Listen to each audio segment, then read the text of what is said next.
Oops.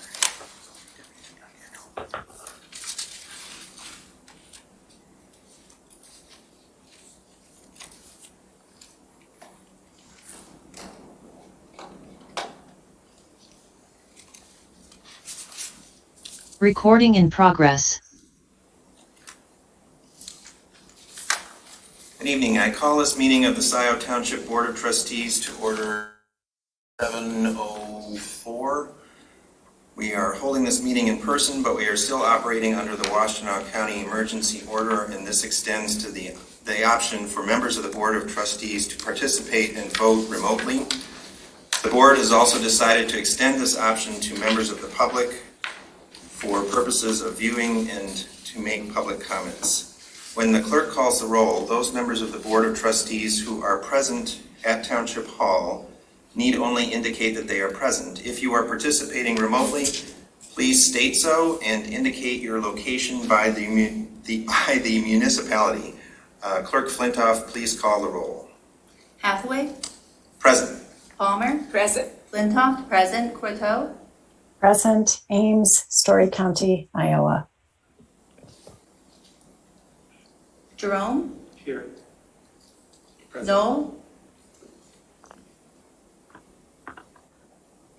Present, Scio Township, Washtenaw County. Vogel? Present, Scio Township, Washtenaw County. All present. Thank you. Next item is the adoption of the agenda. I have several amendments to the agenda, and I will list these in order. Section H, reports, to be moved in its entirety to the end of the agenda, immediately prior to K, public comments. Item I2, Woodview Commons, a final PUD site plan, SP number 20009, removed from the agenda. Item J1, is a proposal to increase finance team capacity to meet immediate needs and short-term goals, to be removed from the agenda. Item J2, City of Ann Arbor water supply, to be moved to the end of section J, new business. Item J5, assertion of authority to approve the land use master plan, to be removed from the agenda. And here are the reasons for these changes. The reports, section... Could you just state those one more time, please, Will? Sure. Excuse me. In brief, I'm just trying to... Sure. To aid people, as much as possible, I prepared a revised version of the agenda with these changes, which I've just distributed. And I sent it out via email to members of the Board of Trustees. So you should have received that email by now. Again, the changes are section H, reports, to be moved in its entirety to the end of the agenda immediately prior to K, public comments. Item I2, Woodview Commons final PUD site plan, removed from the agenda. Item J1, proposal to increase finance team capacity to meet immediate needs and short-term goals, removed from the agenda. Item J2, City of Ann Arbor water supply, moved to the end of J, new business, so making it the last item under new business. Item J5, assertion of authority to approve the land use master plan, to be removed from the agenda. So here are the reasons for these changes. The reports are less urgent than other matters and can wait until later in the meeting. We learned yesterday morning from the township's attorney of a new interpretation of state law requiring that we hold an additional public hearing on Woodview Commons PUD final site plan prior to the Board of Trustees taking action. This has not been the township's practice in the past when approving final site plans for PUDs, but we want to take care to follow the law, so we will schedule a public hearing for the Board of Trustees on the Woodview PUD site plan on October 26th. That's our regular meeting on October 26th. The finance team capacity item is not ready for Board of Trustees action and needs further discussion and consensus building before it can be an action item. If there are elements of that agenda item that can be dealt with sooner, such as payment of bills for work already completed, those may be dealt with at our October 12th regular meeting. The resolution regarding the City of Ann Arbor water supply is less urgent than other new business, so that's the reason for moving it to the end of new business. Those are the explanations. Are there any comments, further discussion? Trustee Knoll. Yes, I would like to add a discussion item, a discussion on the reasons for the audit extension. I had communicated this to you a few days ago. Just to hear from you and Jessica on this issue. Actually, I plan to address that during my report. I don't see a need for an additional item on the agenda, discussion item for that purpose. If you have questions at the time that I make my report, I'd be happy to address them at that time. Yeah, I think I will have some questions, and I want to be sure that Jessica has ample opportunity to express her opinions and ask any questions that she might have too. Well, I'd be glad to address questions from you or the clerk or other members of the Board of Trustees at that time. Okay, that's fine.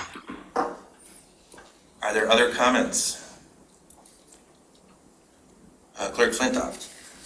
Yes, on the proposal to increase finance team capacity, I would ask that it remain on the agenda. It's something I've been trying to get on the agenda for a month.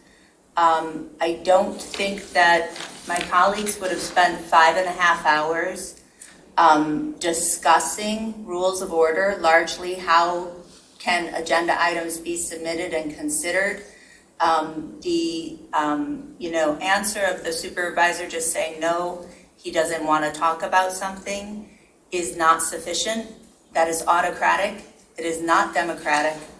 And so I really would just ask my colleagues to consider that. It's a reasonable proposal to pay for work past done, to pay for very discrete work that has full support of the management team, and to take a very small step forward. So it's a very constructive 10 to 15 minute item, and would ask that it be on the agenda.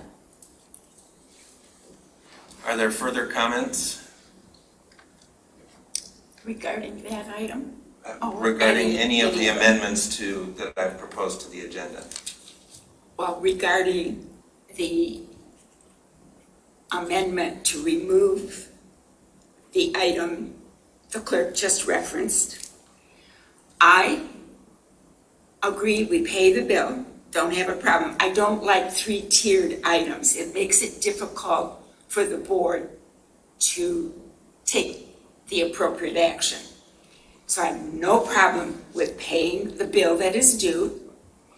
The other pieces, I would like to see them go to the Budget and Finance Committee to vet those, because we put that committee structured beginning by the clerk in place to go through items that require significant monies being paid out.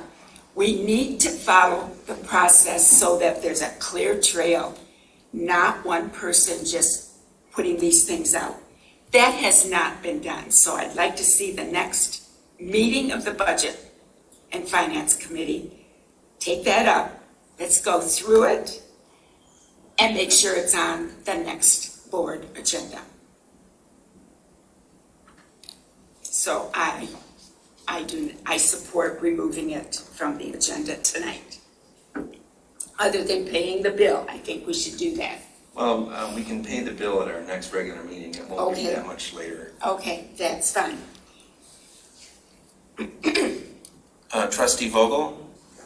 I just need to say it's much harder this evening to hear the three voices that have spoken so far. I don't know if there's a volume adjustment. I find my phone is all the way up.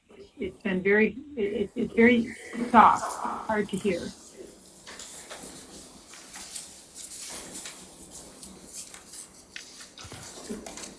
Is this any better, Jane?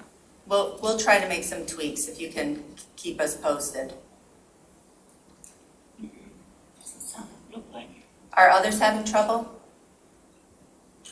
No. Okay, we've got 35 members in the audience virtually too.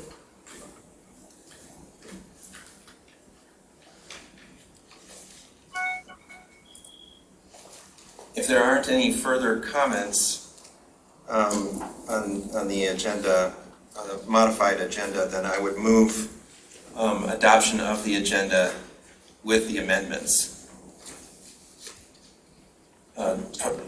Trustee Cortell? Support. So moved by Hathaway, supported by Cortell. Please call the roll. Okay, and that's the amendments that you made and not the suggested amendment that Kathy made, correct? Correct. Hathaway? Yes. Palmer? Yes. Flintoff? No. Corto? Yes. Jerome? Yes. Noel? No. Vogel? Yes. Agenda adopted as amended. The next item is communications to the Board of Trustees. Clerk Flintoff? They are all there. I have no comment on them. I did add a few that came in the last 2 days, all organized by date there.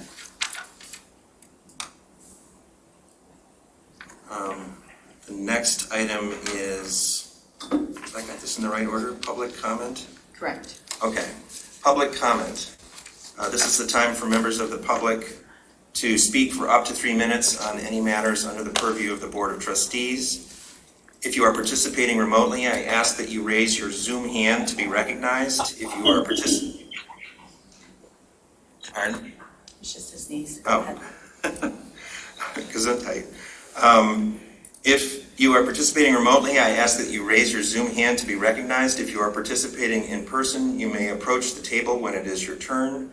Trustee Jerome has agreed to serve as timekeeper and will announce when there is 30 seconds remaining and then time up. Out of fairness, please stop speaking when your 3 minutes are finished. I would ask that no one be interrupted during his or her comments. Members of the public will each be given one opportunity to address the Board of Trustees during this time. Although we cannot help but have some repetition, please try to avoid reiterating the same points which were made by the previous speakers, and please do not involve personalities. Be as factual as possible. Public comments are not an opportunity for back and forth dialogue. However, at their conclusion, a member of the Board of Trustees may ask for recognition from the moderator to respond to a question of fact. To the trustees, I would add the reminder that we too should avoid personalizing our comments or ascribing motives to others. We are responsible for listening respectfully. That means our facial expressions and body language should not communicate either agreement or disagreement with what other speakers are saying. Neither should we make sounds or speak to show support or opposition to others' comments. Now, are there any members of the public who would like to comment? There's somebody right here. Oh, come on up. We're not used to people. Yes, have a seat. Thanks for being here. Thank you for listening. My name is Rusty Towers. I live at 560 Little Lake Drive in Touchstone Co-housing. And I wanted to speak for something that I don't know enough about really, but I know that the topic is here. And that is the adjustments in the site plan for the new condo development out behind Menards And Woodview Commons is the name of the development. Woodview? Okay, thank you. I just wanted to say how very excited I am to learn about the blue heron rookery that's been discovered there, and to strongly support the attempts of the board to negotiate further with the developer to make sure that that rookery is protected. I had a lovely experience about 2 weeks ago walking my dog in the big field behind the office complex development at the corner of Little Lake Drive and Parkland Plaza. And in that fish pond that's there, the koi pond, which is a really lovely community amenity, I might add. And I was walking the dog behind there, and all of a sudden, there was this great flying and fluttering and noise from the koi pond, and a huge blue heron lifted off and perched on the top of the light pole that's there. It has a camera too, I think, for making sure that the koi pond is protected. And that bird sat there for at least 25 minutes, where my dog and I were no more than 20 feet away. And it was an incredible experience. Of course, I did not have my camera with me, my phone. And one of my neighbors I saw toward the end of that time, and I yelled at him. He did have his camera, and he took a picture of it, but it was so far away, it didn't have the same, quite the same cachet of being so close. So that bird was there, and then the very next day, I was walking to the corner of Parkland Plaza and where the apartment complex is down there. Yeah. And I saw another one that lifted out of the pond right there, and it was a smaller one, so it wasn't the same one I saw. They're so great, and it's the very idea that we have something so wonderful, a resource that we never knew was there until recently. 50 nests, that's incredible. So I hope we do everything we can to protect it. I should think it would be a great amenity for the development. So I understand they're moving around and making things more of a buffer between there and the rookery. So I support that. Thank you. Thank you, Rusty. Did it take any koi? Pardon? Did it take any koi? I went back and counted them the next day, and I don't think he got anything very significant. I counted 30 koi still in the pond, and those were only the ones I could see. Is there anyone else who would you like to speak to the board? No, I was speaking to her. Is there anyone participating remotely who would like to speak to the board at this time? Sure, we have 38 people participating remotely. Please raise your Zoom hand if you'd like to speak. I'm going to start with the phone number ending in 32. Phone number ending in 32. You have Good evening. Hi. Good evening. My name is Dan Bicknell, and I'm president of Global Environment Alliance, and I'd like to comment on item J2, City of Ann Arbor water supply. Earlier this month, I provided the Scio Township Board with a GEA review of the city and Great Lakes Water Authority water quality. Overall, the City of Ann Arbor has better drinking water quality than the Great Lakes Water Authority. A review of the City and Great Lakes Water Authority drinking water quality shows that the Great Lakes Water Authority drinking water contains 9 times more cancer-causing chemicals and 9 times more lead as the city drinking water, based on the data contained in the City and Great Lakes Water Authority 2020 water quality reports. The Great Lakes Water Authority intake for drinking water that would be provided to the city comes from the Detroit River, not Lake Huron, as many people think. The state of Michigan, the U.S. Geological Survey, and the Michigan Public Health Institute have determined that the Great Lakes Water Authority Detroit River intakes are, quote, highly susceptible to potential contamination. There have been documented contamination of the Great Lakes Water Authority drinking water by volatile organic chemicals, including dioxin. The Detroit River intakes are downstream of rivers with PFAS contamination, and in 2019, PFAS was found in the intakes. There are potential adverse impacts to the Great Lakes Water Authority Detroit River intakes from Sarnia, Canada, chemical industry spills. However, the city water treatment plant includes an activated carbon system that removes PFAS and many other types of organic chemicals. The Great Lakes Water Authority water treatment plants do not contain this type of activated carbon technology. The city water treatment plant is one of the most advanced water treatment plants in the state of Michigan. In 2015, the Black & Veatch company prepared a water treatment plant alternative evaluation for the city, investigating alternative water supplies. The evaluation recommended continuing with the existing city water treatment plant with improvements. The evaluation ranked the Great Lakes Water Authority drinking water quality as low compared to the city drinking water quality. In summary, the risk to public health is lower with the city water treatment plant than going to the Great Lakes Water Authority. Thank you. Thank you, Dan. Next up is Pam Boyd, followed by Carolyn Altamar. Pam? Good evening. Pam Boyd, East Scio resident. I would like to take this time to point out that I counted this afternoon at least 18 residents who supported Bob Groden for the Roads Committee. How much louder do residents respectfully need to be? Thank you. Thank you, Pam. Carolyn Altamar, followed by Jonathan Greenberg. Caroline?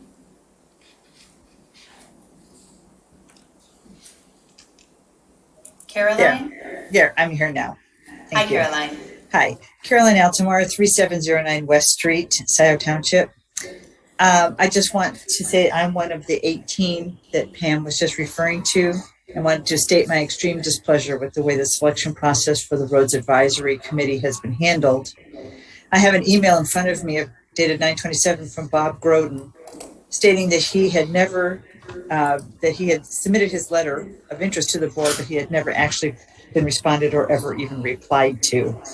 I worked with Bob on the railroad SAD, and he's a capable, thoughtful person along with very ample qualifications. That he has had no correspondence or reply to his intent or desire to serve on this committee, and another candidate has just been issued in is just wrong. And the reasons given by Super Hathaway feel just autocratic to me. Thank you. Thank you, Caroline. Jonathan Greenberg. Jonathan? Hi, thank you very much. So I'm also one of the 18, proud to put myself on that number as well.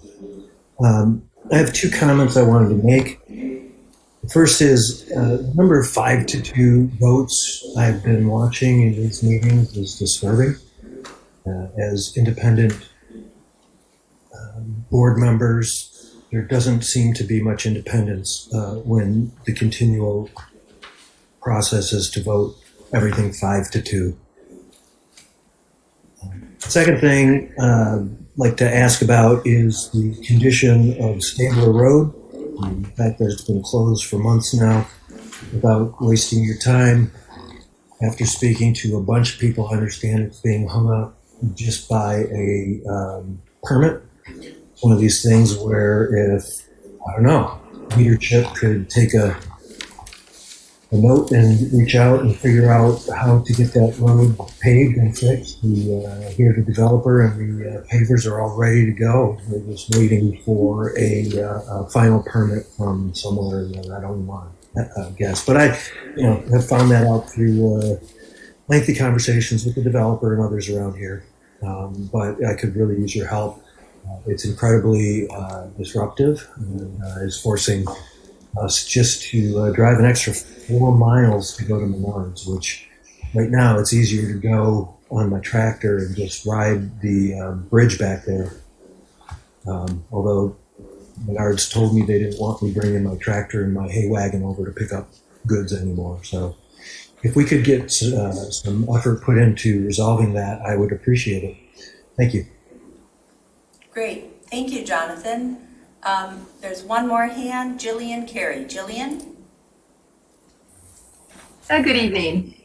I noticed on the agenda, of course, utility, there's going to be a utility report. tonight, hopefully. And I have a question for Steve. I'm reading on the water and sewer rates, and this is a little confusing. The annual debt service charge to be applied to users of the water system and billed proportionally during the normal billing cycle is $118.92. So this is right on the website. Anybody can go there under water and sewer rates. And this is effective September 1st, 2021. So this is not, it says debt service charge. So I'm not really sure if that is the debt charge or the debt and service charges together. And also this 118.92, it says bill proportionally during the normal billing cycle. So does that mean every quarter our rates are going up 118.92, or that's divided by 4? And if it is divided by 4, that is doubling. And if this is the debt charge, it is doubling our debt charge. And we've been paying this debt charge for years, then that debt charge should be going down, not being doubled. So I just need some clarity here, because I need to figure out how many showers I'm allowed to have if, I have to pay $118.92 per quarter. So if Steve could answer that, please. So that's my comment. Thank you. Great. Thank you, Jillian. A couple more hands. Bonnie Gorishan, followed by Lori Beckhofer. And Bonnie, I apologize if I mispronounced your name. Bonnie. Hi, I'm Bonnie Gorishan. I live at 2430 East Delhi Road. I'm one of the folks who are supporting Bob Groden for the Roads Committee. I wrote a lengthy letter of recommendation citing his board experience as being, I think, key for his abilities with respect to problem solving and his abilities with respect to trying to reach consensus on difficult issues. And I think that road committee will be faced with a number of contentious issues. And I think his experience would help the road committee pursue its mission effectively. I'd also like to say that in the past few months, there's been a lot of concern among residents among various issues, and the board seems to be struggling with how to get to consensus yourself and to pursue the issues that are of importance to the community in a way that will get to satisfactory results. And since so many people in the community are supporting Bob, I would think it would be a great gesture. Sorry about the dog. It's okay. We love I dogs. think it would be a great gesture to the community, especially those on East Delhi who went through the railroad SAD issue, if you would give our candidates serious consideration for the road commission. I think it would be an act of healing for the community. That's it. Thanks very much. Thank you, Bonnie. Next up is Lori Beckhofer, followed by Kathleen Brandt. Lori? Hi, this is actually Leanne Phillips-Canope using Lori's computer. Hi, Leanne. And I just wanted to echo Bonnie's comments. I think we're so spot on about how those of us are in Delhi Mills are feeling. I think this is an opportunity for the board to really offer a fair process. And Bob Groden, as I understand, was the first person to express interest in the Roads Committee. And he's been passionate from the start. And he has so much experience, so much knowledge. And it's really upsetting to those of us here because we feel like the reason that he was not considered was because he's more outspoken and he has different views than the supervisor has. And I hope that you can have a gesture of good-heartedness back to the community tonight that has really been so harmed by the leadership of Scio Township. This is an opportunity to make some small reparations and consider him. And I just also wanted to say, as I was thinking about this the whole week, it's kind of a comedy of errors that there's one Bob that lives about a half mile away from another Bob, and they have strikingly similar backgrounds of both having an MBA, both having Ford experience. But Mr. Groden has supervised plants with thousands of employees. His UAW experience is amazing. The only difference is that he doesn't share the political viewpoints of the supervisor in the past. So I think it would be really wrong to disregard somebody who early on has been so passionate, has so much to offer, and also to nominate someone who's already serving our township on the zoning board. So I really hope you'll rethink this, because I think it could help build a bridge in waters that have been flooded by biased decisions. So I think you have a real opportunity tonight. Thank you, Leanne. Next up is Kathleen Brand. Kathleen? Hi, I wanted to acknowledge Trustee Vogel's distinguished career at Ford Motor Company. I see that she's had been part of the Power Train Systems Planning Group. And I would really be surprised if she didn't personally know Bob Groden, since he was the plant manager of a transmission plant. So I have a question for the board. Was Trustee Vogel contacted or asked for advice regarding Bob Groden's skills and categories? I wouldn't be surprised if she didn't know him. Thank you. Thank you, Kathleen. Any other interested public? Got 41 in attendance.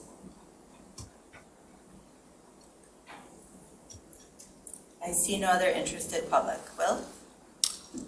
In that case, we can move on to the next agenda item, which is approval of minutes. We have 3 sets of minutes before the board this evening. 2 of these were tabled at the last meeting due to their late arrival and the lack of time for review. Are there any comments or statements about the minutes? I see Trustee Corteau. Thank you. I would like to make a motion to table all 3 sets of minutes for further review. I have serious concerns about whether the recent minutes have been true, complete, and correct.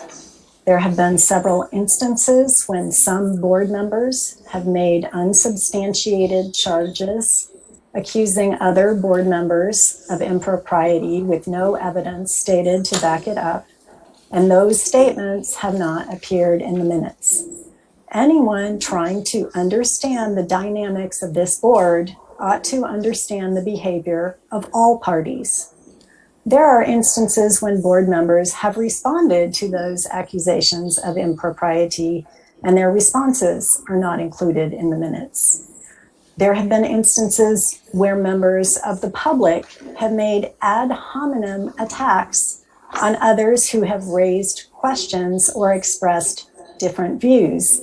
If we are going to detail the public comment, the record should be clear about instances where commenters engage in personal attacks rather than a substantive discussion of the issues.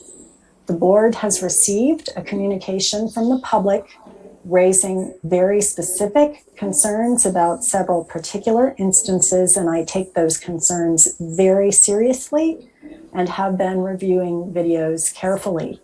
I think the board needs additional time to review the videos and consider amendments to the minutes.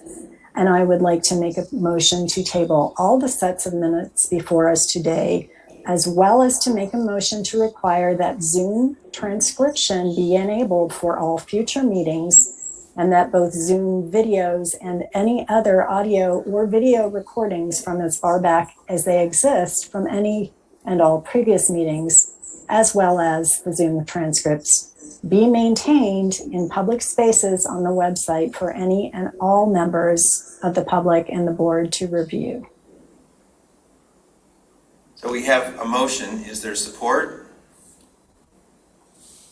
I would like to split the motion, and would just note that there are 3 sets of minutes ahead of us, before us. The item here is for board members to offer amendments to the minutes.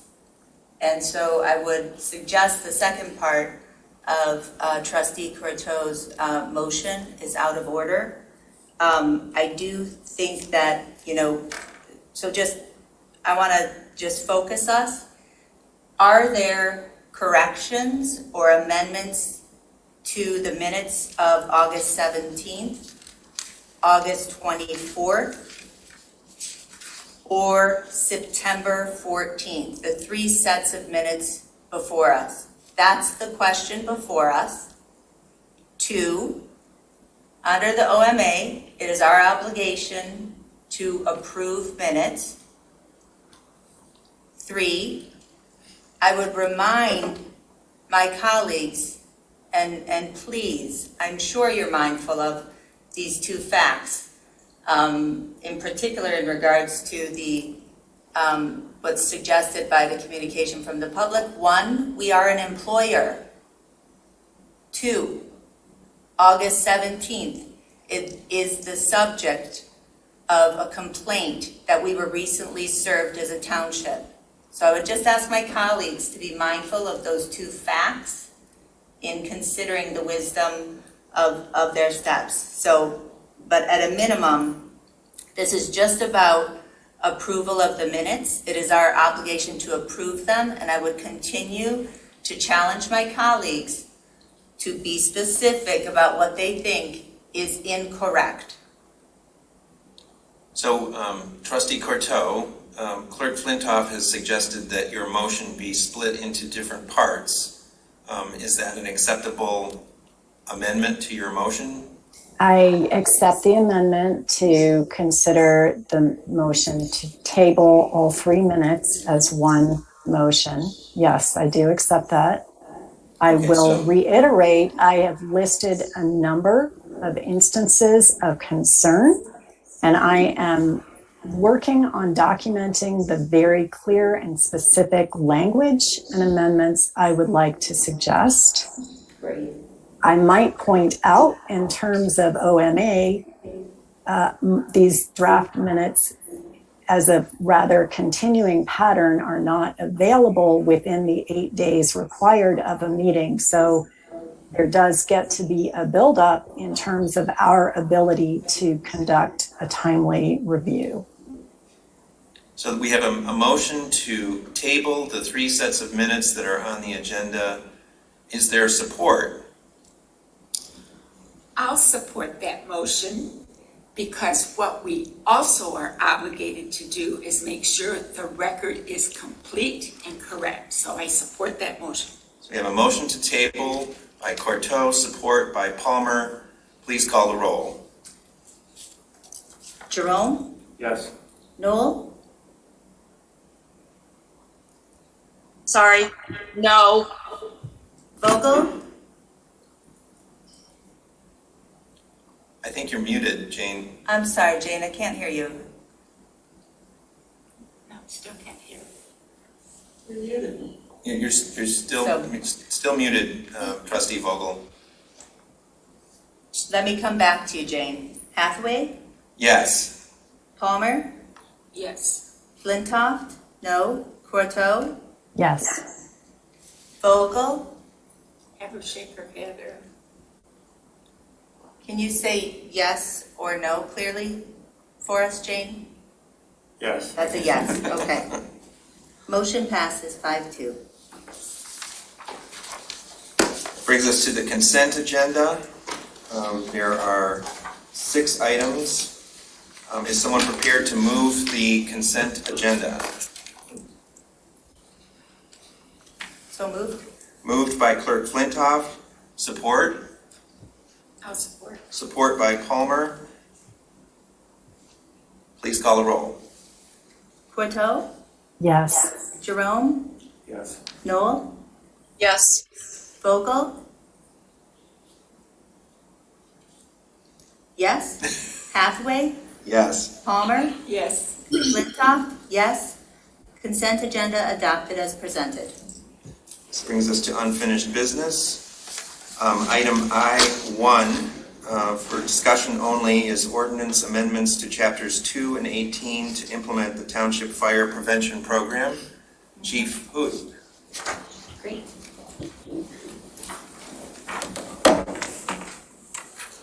Good evening, Board.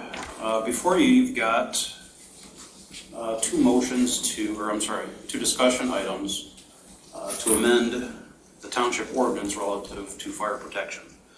Chapter 2 is the simplest to describe. All that does is clarify in the ordinance that we're allowed to collect fees for fire inspection. Essentially, one line has been changed in that ordinance, so that's all that really happens in that one. You've already approved fee schedules and everything like that. The second one is to adopt a new fire code. Our currently adopted fire code is NFPA, the 2000 edition. The township has not adopted a new fire code since the year approximately 2000. NFPA is updated every 3 years.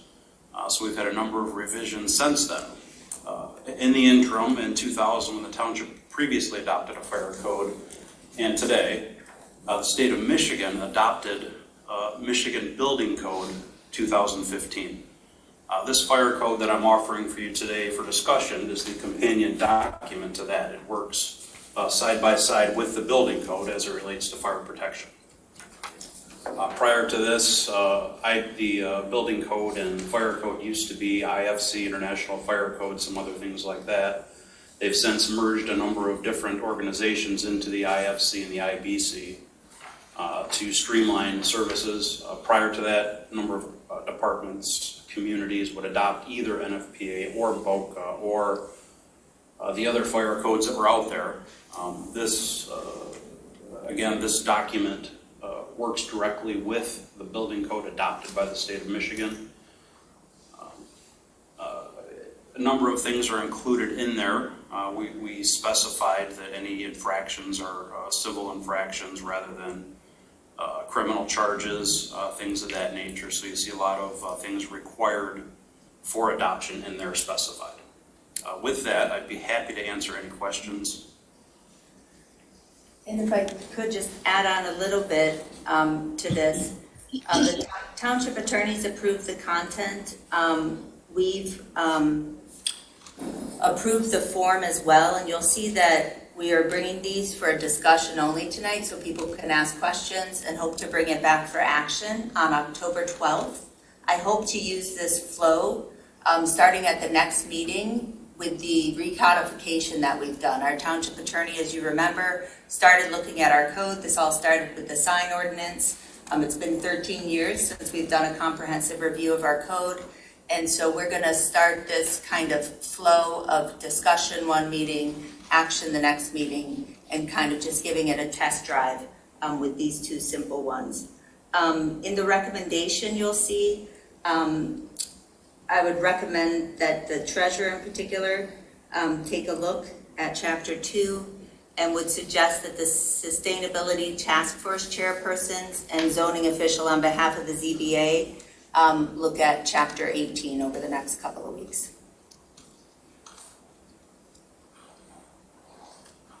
Are there other comments by Trustee Vogel?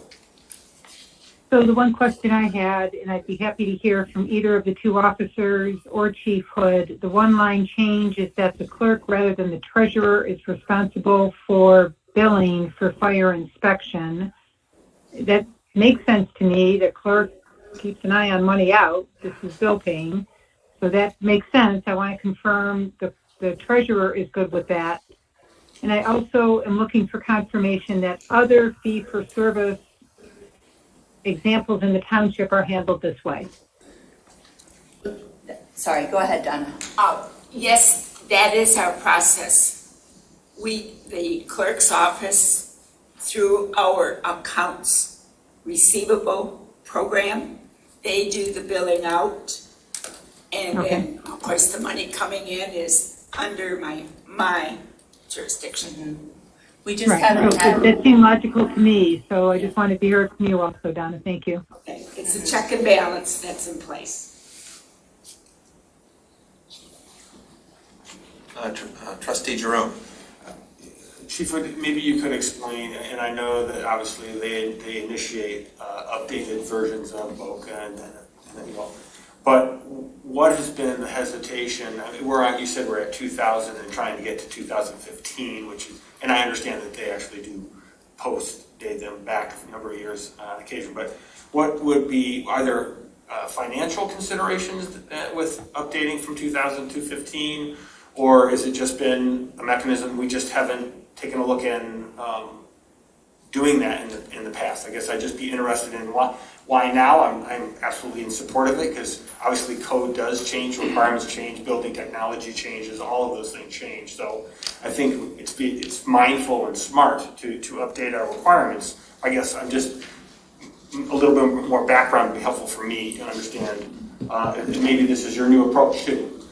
So I will say, as many of you know, I've been here about 18 months, and this is one of the things I identified up front. I can't speak to as why we didn't update the code prior to that.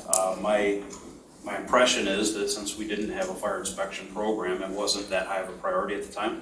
But with us moving forward with an inspection program, I do think it becomes pretty high priority. Yeah, high priority.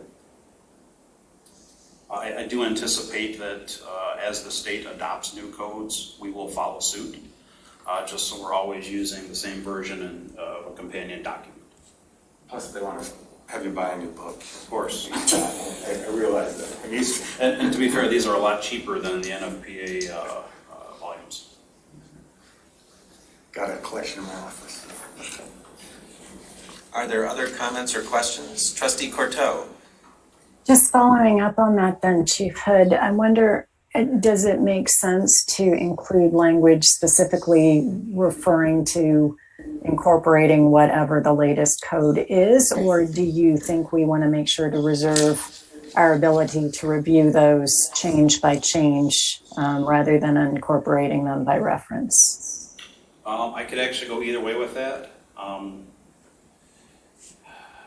Quite honestly, with us staying on top of it now, I don't see the state moving at a very rapid pace. I expect we'll see 5 to 10 year updates, and I think we'll be able to follow suit at that point.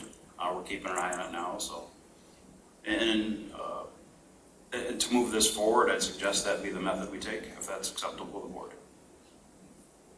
Thank you. You're the man in charge of the department. Are there other comments or questions? I don't see any further discussion. Thank you. Thank you very much. Thank you. Thank you.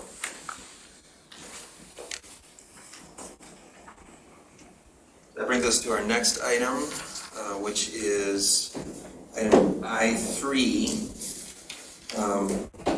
Possible action appointment to the Roads Advisory Committee.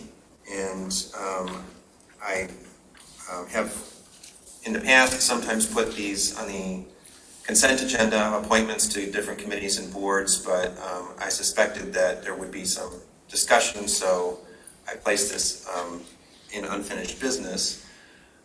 This is the final vacancy on the Roads Advisory Committee. I know there has been a significant amount of interest in this, and I don't get into the topic of applicants for positions who have not been nominated, so I'm not going to get into that discussion.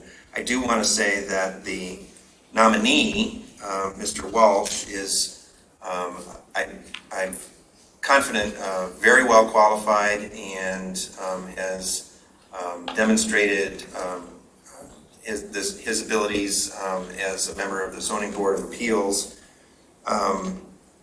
I want to address, this is related but unrelated to Mr. Walsh. I want to address this question about the balance of the committee and this question of whether people have been appointed from the East Delhi Railroad Street neighborhood, people who were engaged in a very heated discussion about a proposed special assessment district in that neighborhood.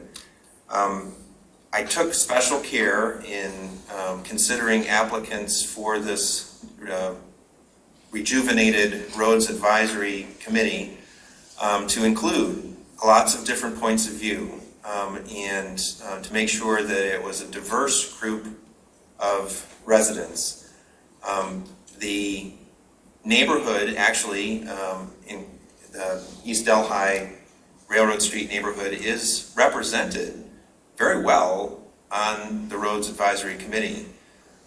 There is a member who was appointed at our prior meeting who was very outspoken in opposing that SAD proposal, which never really, got to the point of a petition, but nonetheless generated a lot of opposition.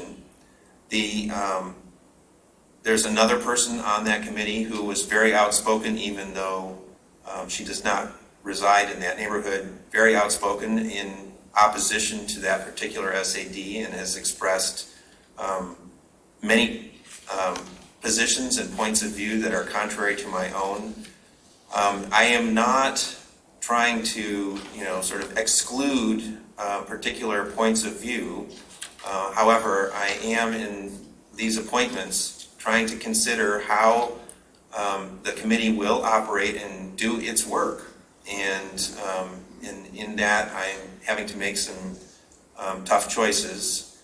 And there are almost always people applying for committees and boards whom we have to disappoint because we don't have enough positions on a particular board or commission. So I hear what people are saying. I've heard and read all of the messages that have been sent. I've tried to respond to them. It's true, I have not spoken with Mr. Groden, but I did consider his application, and that's as much as I want to say about that. With that, are there any further comments or questions about this particular item? Trustee Vogel. Can you hear me? Yes. Yes. I do appreciate, and I am hearing this community input. And I do not know Bob. Ford was a really big place. I worked at the other end of the life cycle, up in planning and product development, not manufacturing end. I do want to step back, and I do want to recognize that one of the significant forward we have been able to take in this township is across the board.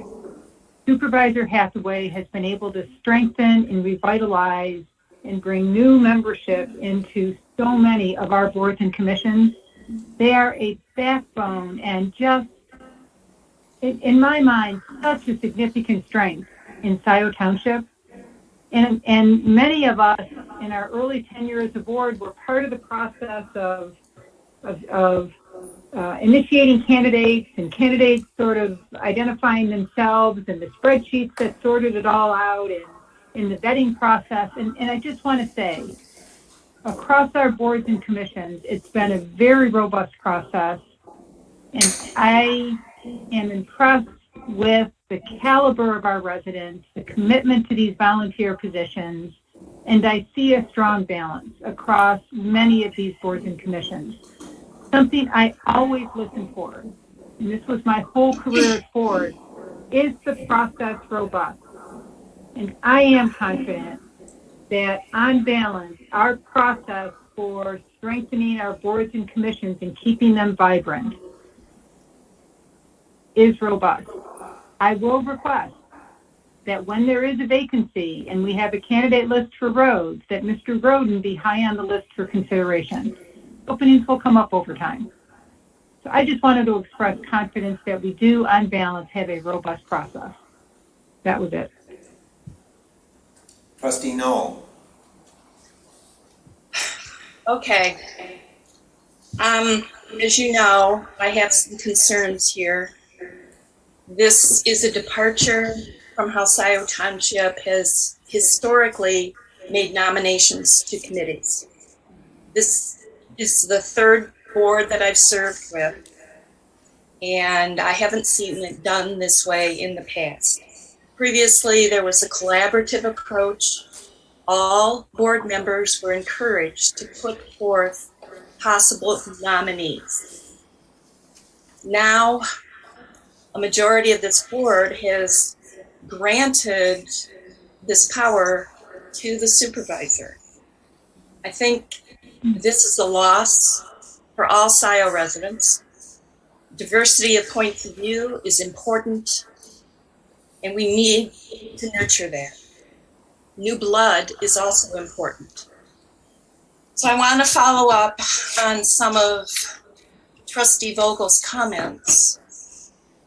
I think it's important for board members and the public to understand that the process that was used here, Jane is sure it was a robust process, and I hope so too. So I want to ask a few questions, and I think, Will, you owe it to us to answer the questions. How many applicants were there? You've already said you didn't speak to Mr. Groden. What criteria were used in making the decision for this nomination?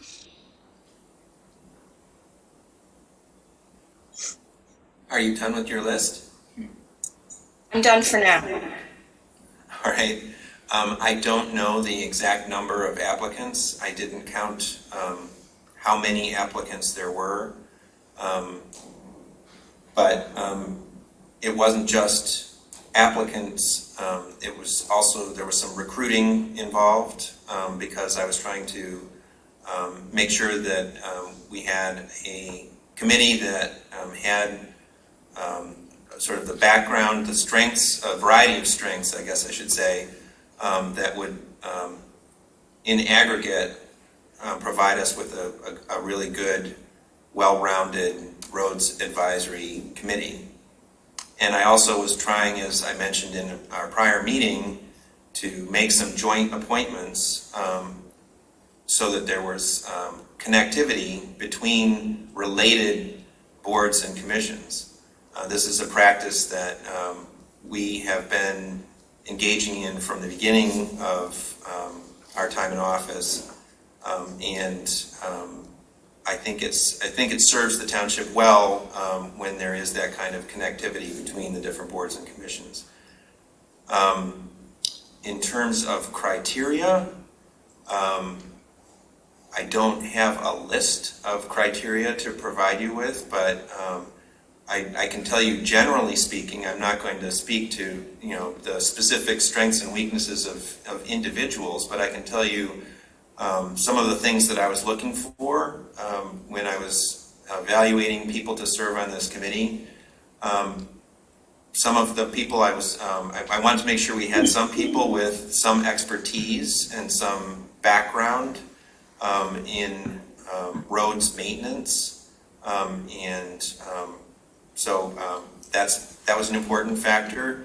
I wanted to make sure that we had people who could work together, and so I was sort of evaluating that aspect of different candidates. I wanted to make sure that we had diversity of a variety of kinds, and I think that this is, as I've stated elsewhere, the most diverse roads committee that the township has ever had in many ways. So I think that is something that shouldn't be lost as we discuss this. Is that enough of a list for now? I suppose. Are there any further questions, Trustee Noel?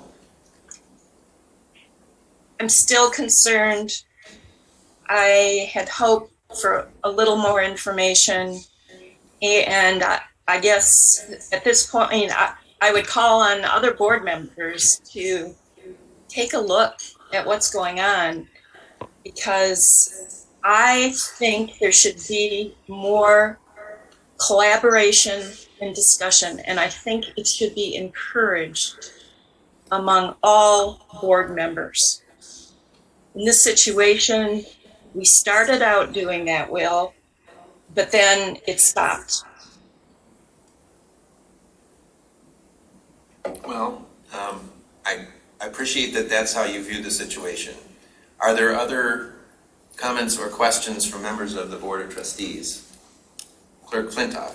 Yeah, we got the, and first of all, I just want to say thank you to everybody who has applied. Generally, what we have just done, starting with the Compensation Commission, is online. There's now a form where you can apply for your interest in any committee or commission. Now, that was set up prior to this Roads Committee, but I find that's really helpful because it's a shared database so that it's in there. Everybody, on staff who needs to can see who's applied or not. We don't have that with roads. I was surprised to get the correspondence from Todd Bailey, the prior nominee, saying that he had not asked to be on the Roads Committee. He was flattered when you reached out but had not asked. So my question is, Bob Walsh, who's a super person, and I'm sorry that Todd Bailey and Bob Walsh have had to become part of this discourse, but did Bob Walsh ask to be on the Roads Committee? No. How did Bob Walsh's candidacy, who suggested Bob Walsh?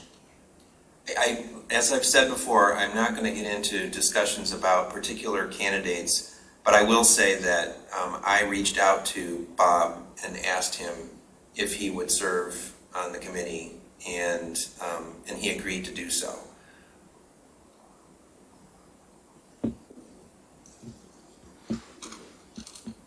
Trustee Jerome. Well, I would second the comment from all trustees that it needs to be a collaborative process. I guess I never thought it wasn't, in the sense that, having served on a lot of various committees in the past, and we've just had some recent vacancies in a number of the commissions that we work with. We solicited input and looked for potential candidates to fill those vacancies and supplied them to the supervisor. So I felt that I was integrated in that. I helped produce some of those names, and so I guess I never. And we had a conversation about who. And unfortunately, as of recently in another commission, we had to inform an individual that had expressed an interest in serving that the position had been filled. And obviously, I think we're so indebted to the individuals that serve on these commissions and committees, because they're, as people have said many times, they're doing it voluntarily. I hate to disappoint anybody. I would also say that having served, as I say, on them for a long time, there is natural turnover all the time.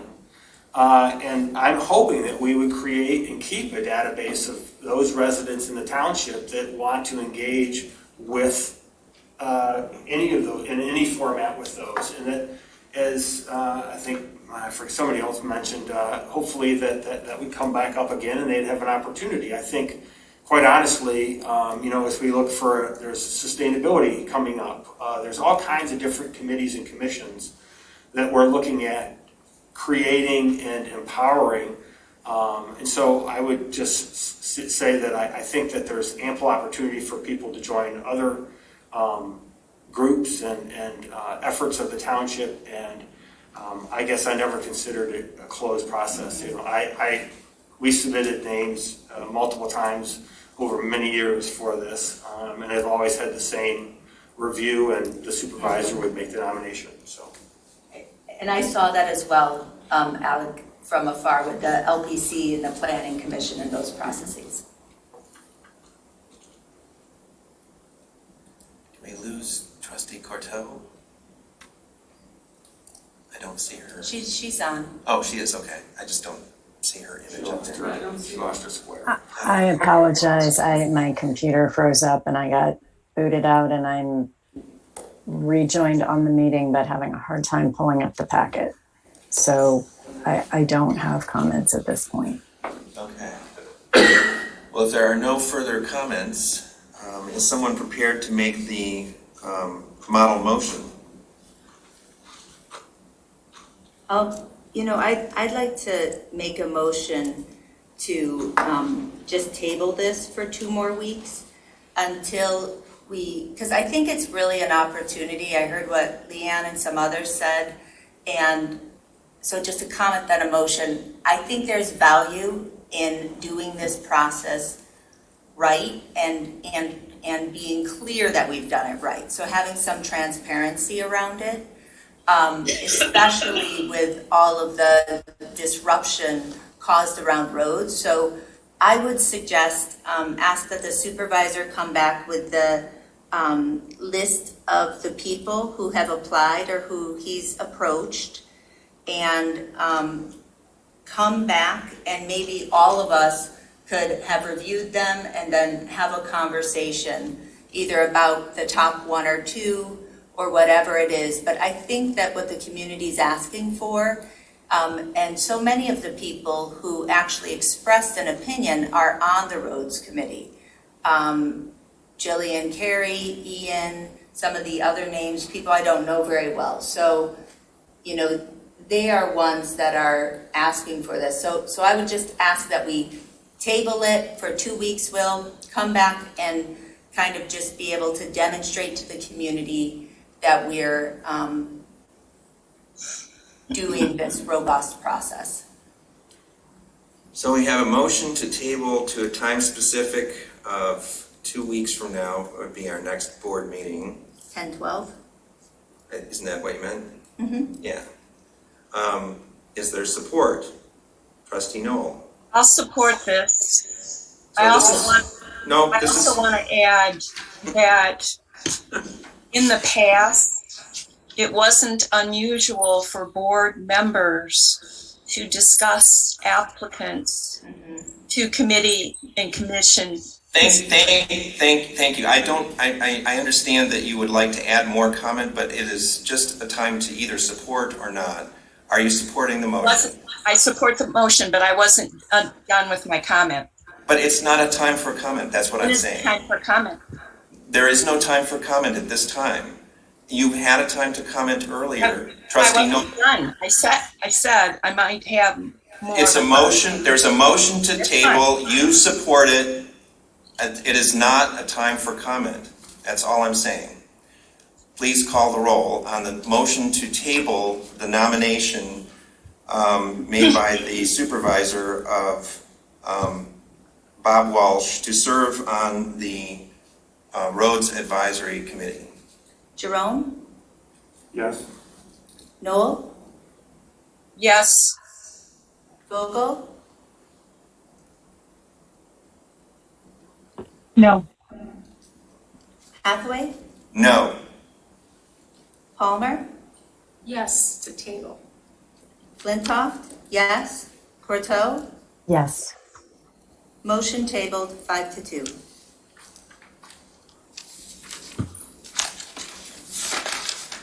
All right,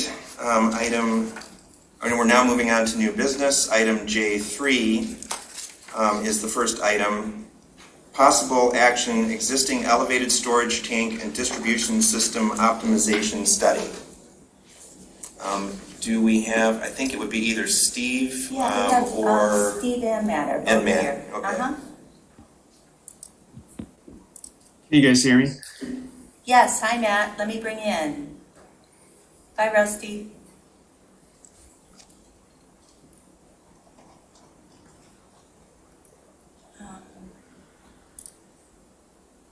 Does anyone know what page that starts on in our packet? So we can get to it faster. And 361 is what I have on the printed version. Matt, I'm having trouble seeing you. Okay, I can hear. Sorry, no, As long as you're okay hearing me, I'm fine not being seen. Oh, no, I got you, Matt, sorry. Okay, I got it. Thank you. Welcome, Steve and Matt. Sorry. Yeah, good evening. So you have before you a proposal from OHM for the source water draw optimization study. Excuse me. So what OHM proposes is to look at our data that we acquire on a real-time basis, look at our water usage patterns, and to help predict the future trends. They're going to look to provide options for smoothing out the demand. So as you know, during the nighttime, we fill up the water tower. During the daytime, we draw down. OHM is going to look at those patterns and also look at the possibility of adding additional storage, which would further smooth that out. And the reason for that being is currently we have a contract with the city of Ann Arbor with a hard limit of 4.4 million gallons per day instantaneous demand, which is about 3,000 gallons per minute. And we've been over that a few times since I've been in this position. And Ann Arbor does have the ability to assess a penalty for us going above and beyond that. So 1 MGD equals about 700 gallons per minute. So OHM is proposing to do a study on our future short-term, long-term demands and look at some elevated storage or ground storage options and provide us with the alternatives. And Matt, would you like to add anything to that? No, you did a great job. I do want to just remind everybody, we recently did the water reliability study, which is a little bit different. But when we did that, we calibrated the water system model. So we have a very good working model to start with.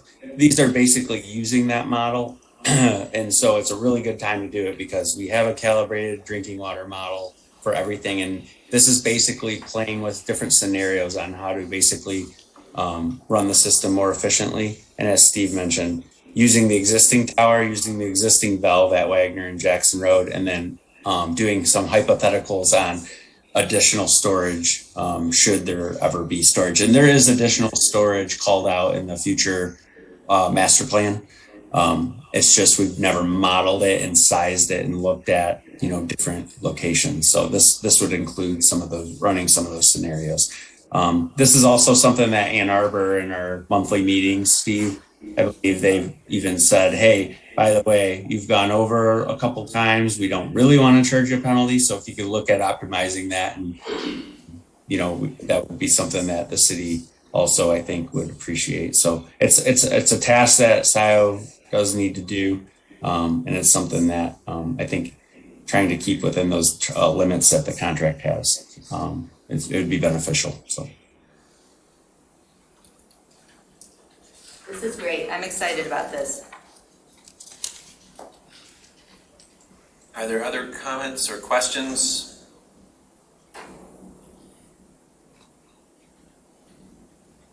Well, this is an action item. Are there members of the public who have questions or comments? If so, please raise your Zoom hand. I see no interested public.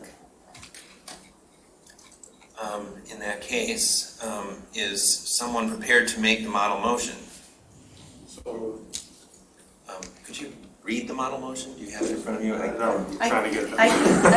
can read it if that's okay, Alex? That's fine. Okay.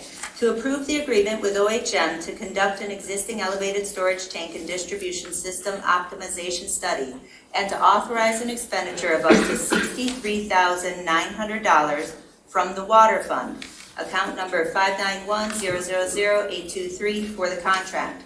Approval of the agreement with OHM is subject to final review by the township attorney. Thank you. Thanks. If there are no further comments, please call the roll. Oh, do you need a second? I'll support. Support, I'm sorry. So motion by Jerome, support by Flintoff. Please call the roll. Palmer? Yes. Flintoff, yes. Courteau? Yes. Jerome? Yeah. Noel? Yes. Vogel, Yeah. Hathaway, Yes. motion passes 7-0. Thank you. Thank you, Matt and Steve. Okay, so that brings us to item J4. This is possible action authorization to purchase land, assess site, and evaluate for use as critical infrastructure. Chief Hood. Great, and Matt is still here too, if we need him. Is there a chance I'd be able to share the screen? Go for it. They need to be changed somehow? You need to be upgraded. I gotcha.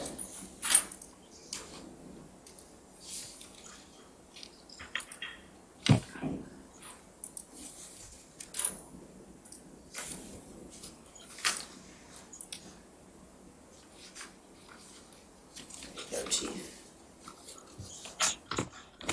Great news. Sorry, I'm looking a little too close at my computer here. So I'll give a little background first. Since I became fire chief, I've been evaluating operations, what we need to do for the community to make improvements. And I think most of you heard me say at our regular monthly reports that our southeast corner of the community is currently underserved. So in attempts to rectify that, I've been looking for places where we could build more infrastructure, a fire station, so that we could serve that area better. And unfortunately, there is not much room left on the south or east, or I'm sorry, the east side of the community. This project came up at some time ago, and I was asked to kind of spearhead it to see if there's feasibility for us to even do this project and see what our needs would be, which is how I got involved speaking with OHM on it. So if you'd like, I'll be happy to open. Can everybody see that at home or here? Here, let me bring it over.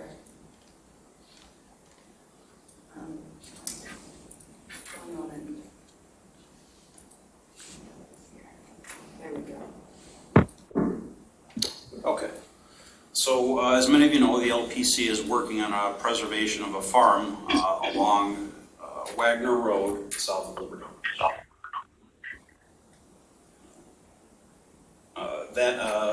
The north end of that property would be a very good.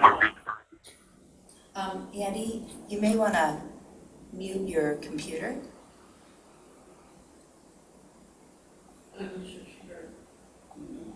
Oh, I no. am muted. You are muted? Yeah. Okay. So we're getting a feedback from somewhere else. I'm going to mute Jackie. And Jane, if you could mute yourself, please.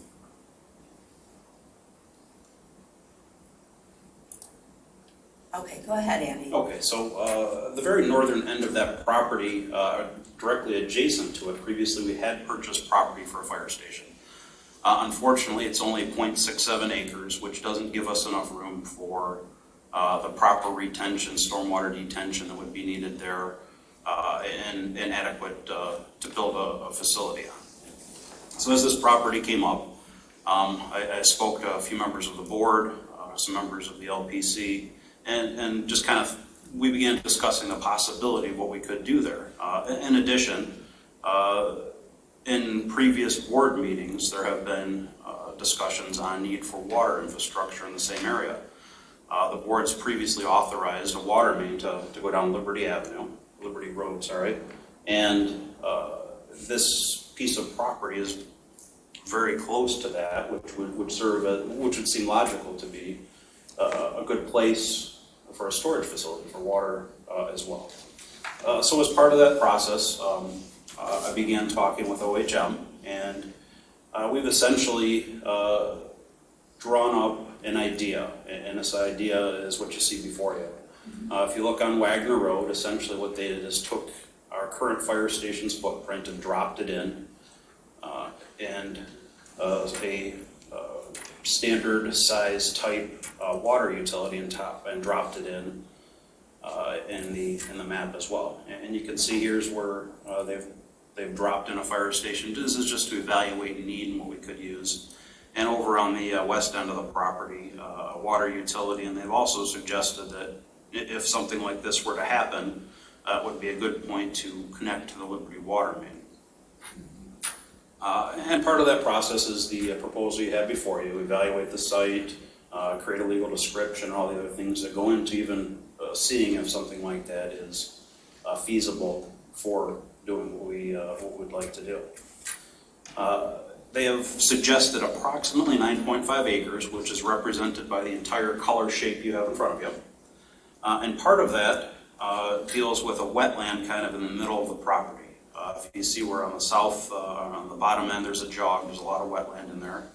We need to capture the drain that the county just repaired going underneath Wagner to properly drain the site, avoid any wetland, and then also be able to construct any water utility that may come in the future.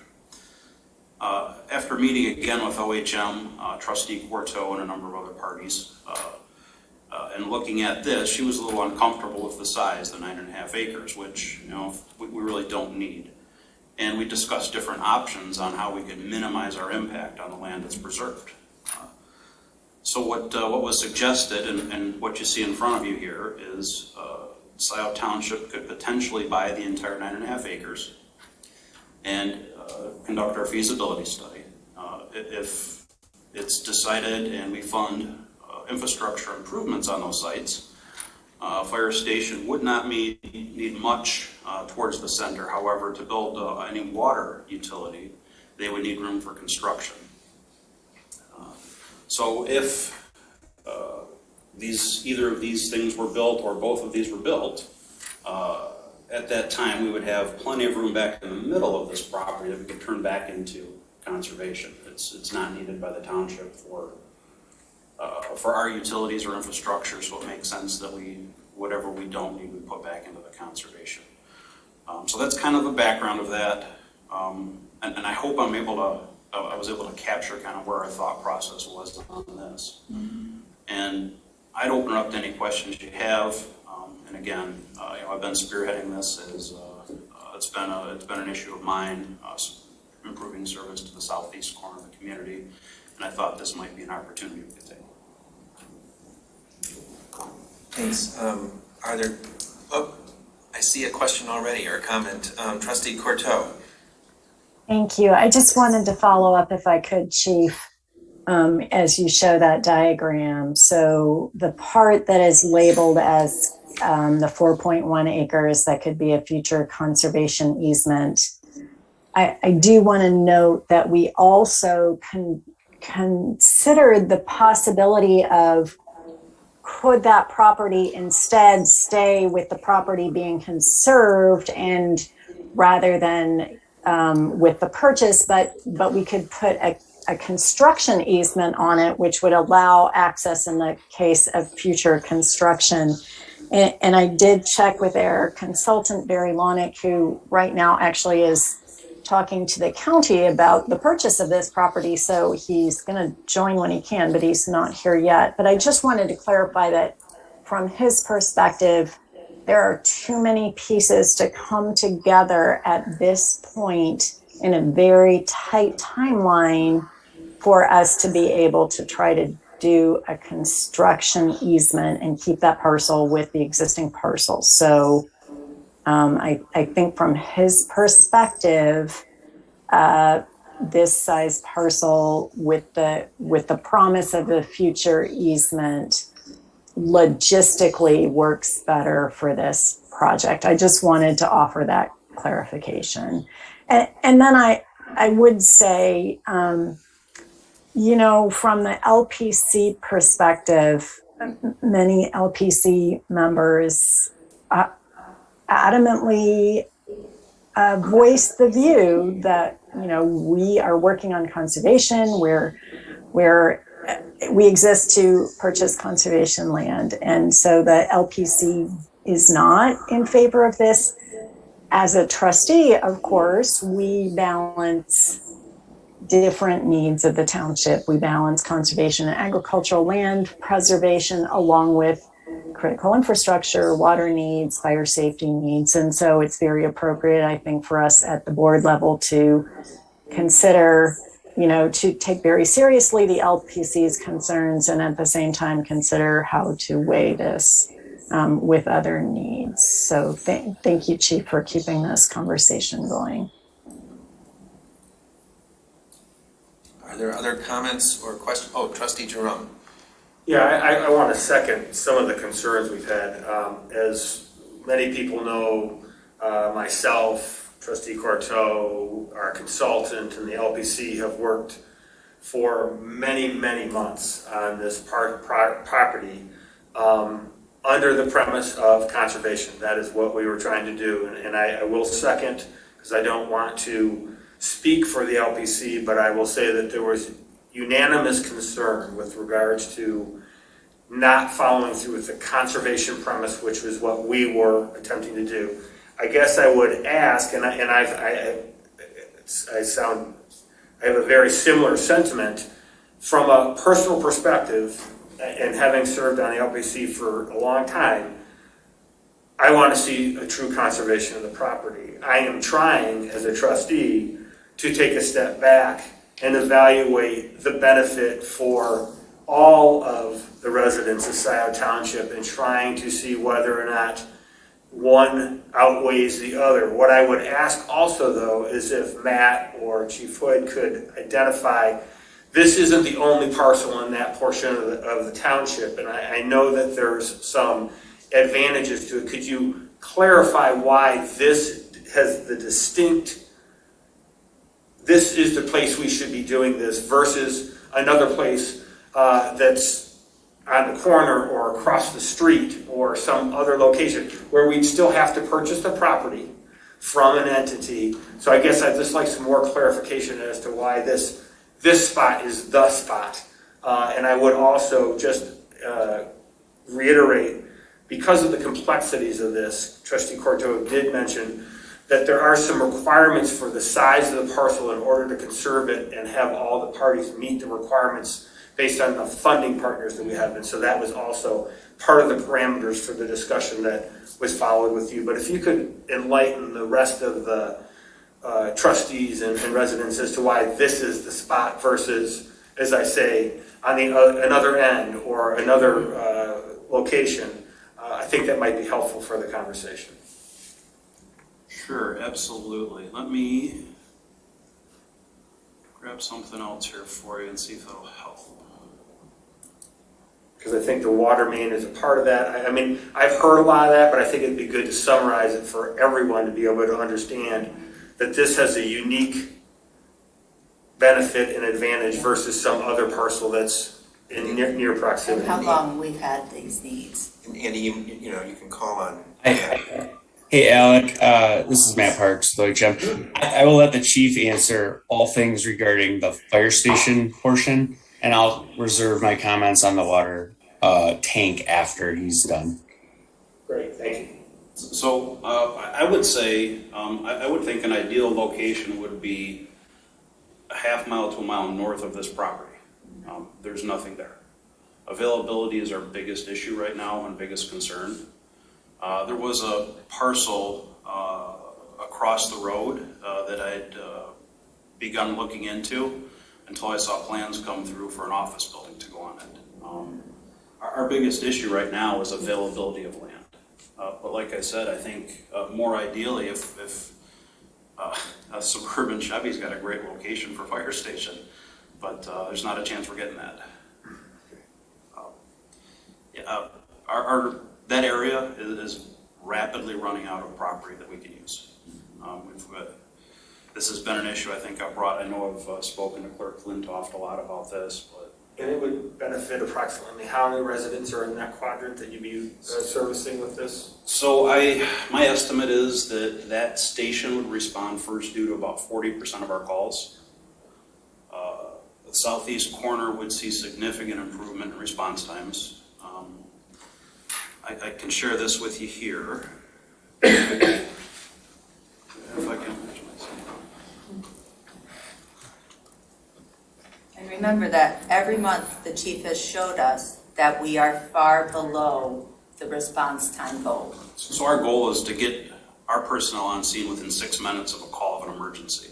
And what this map here shows 1 square mile grids throughout the community. Can you pop this up here? Yeah, I'm not seeing it right now, Andy. Can you see it at home?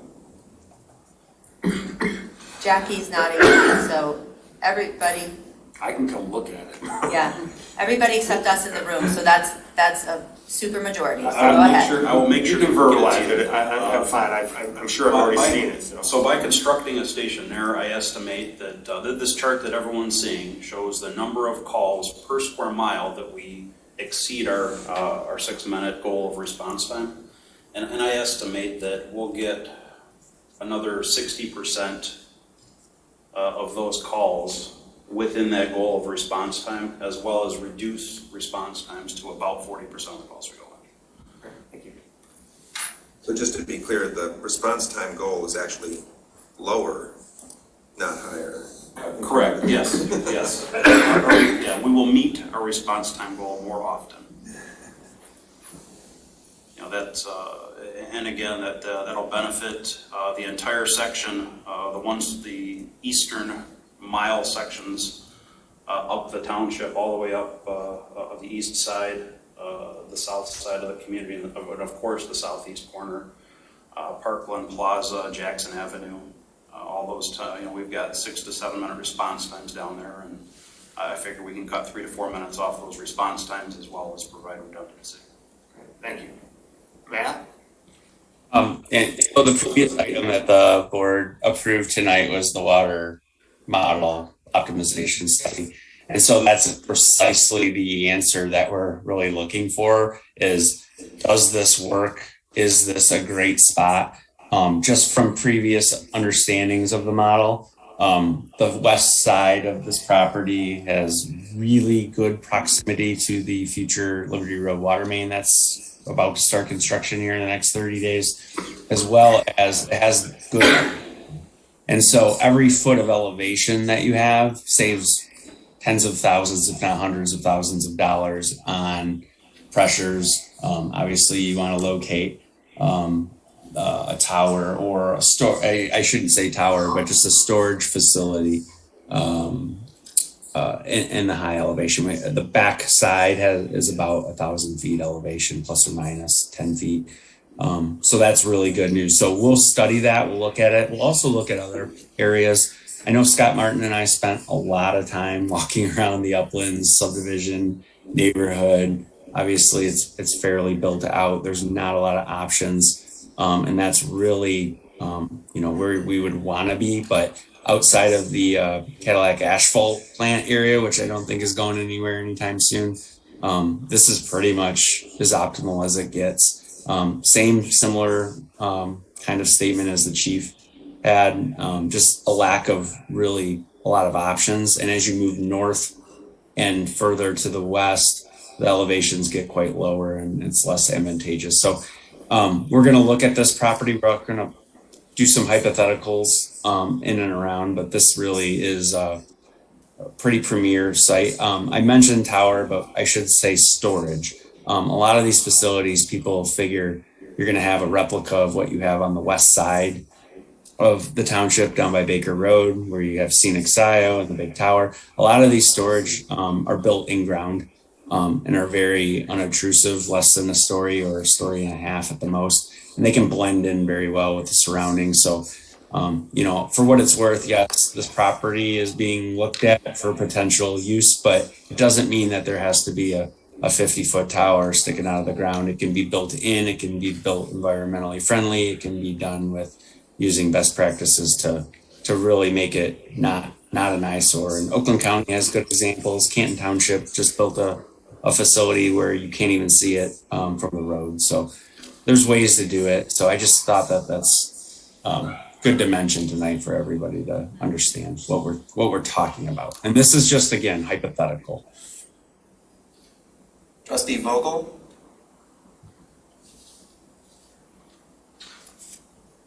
I'm unmuted. You're audible. Yeah. All right. So talking with Trustee Corto about this afternoon. I really appreciate the way she framed this. Because like others, I am wearing an LPC hat because I used to serve there, and I'm wearing a board hat. And they're two really different hats right now. And I really respect the perspective of LPC. And I am very taken. If there was a phrase that was exactly the opposite of the perfect storm, it's like the perfect alignment. There is what just seems to be a convergence of critical factors that come together at this site. And even a concern that I had about, and this is a term I learned in LPC world, view sheds. Oh, there's Barry. He taught me view sheds. A view shed is a notion of, like when you're at that intersection, and I'm at that intersection a lot, what are you looking at?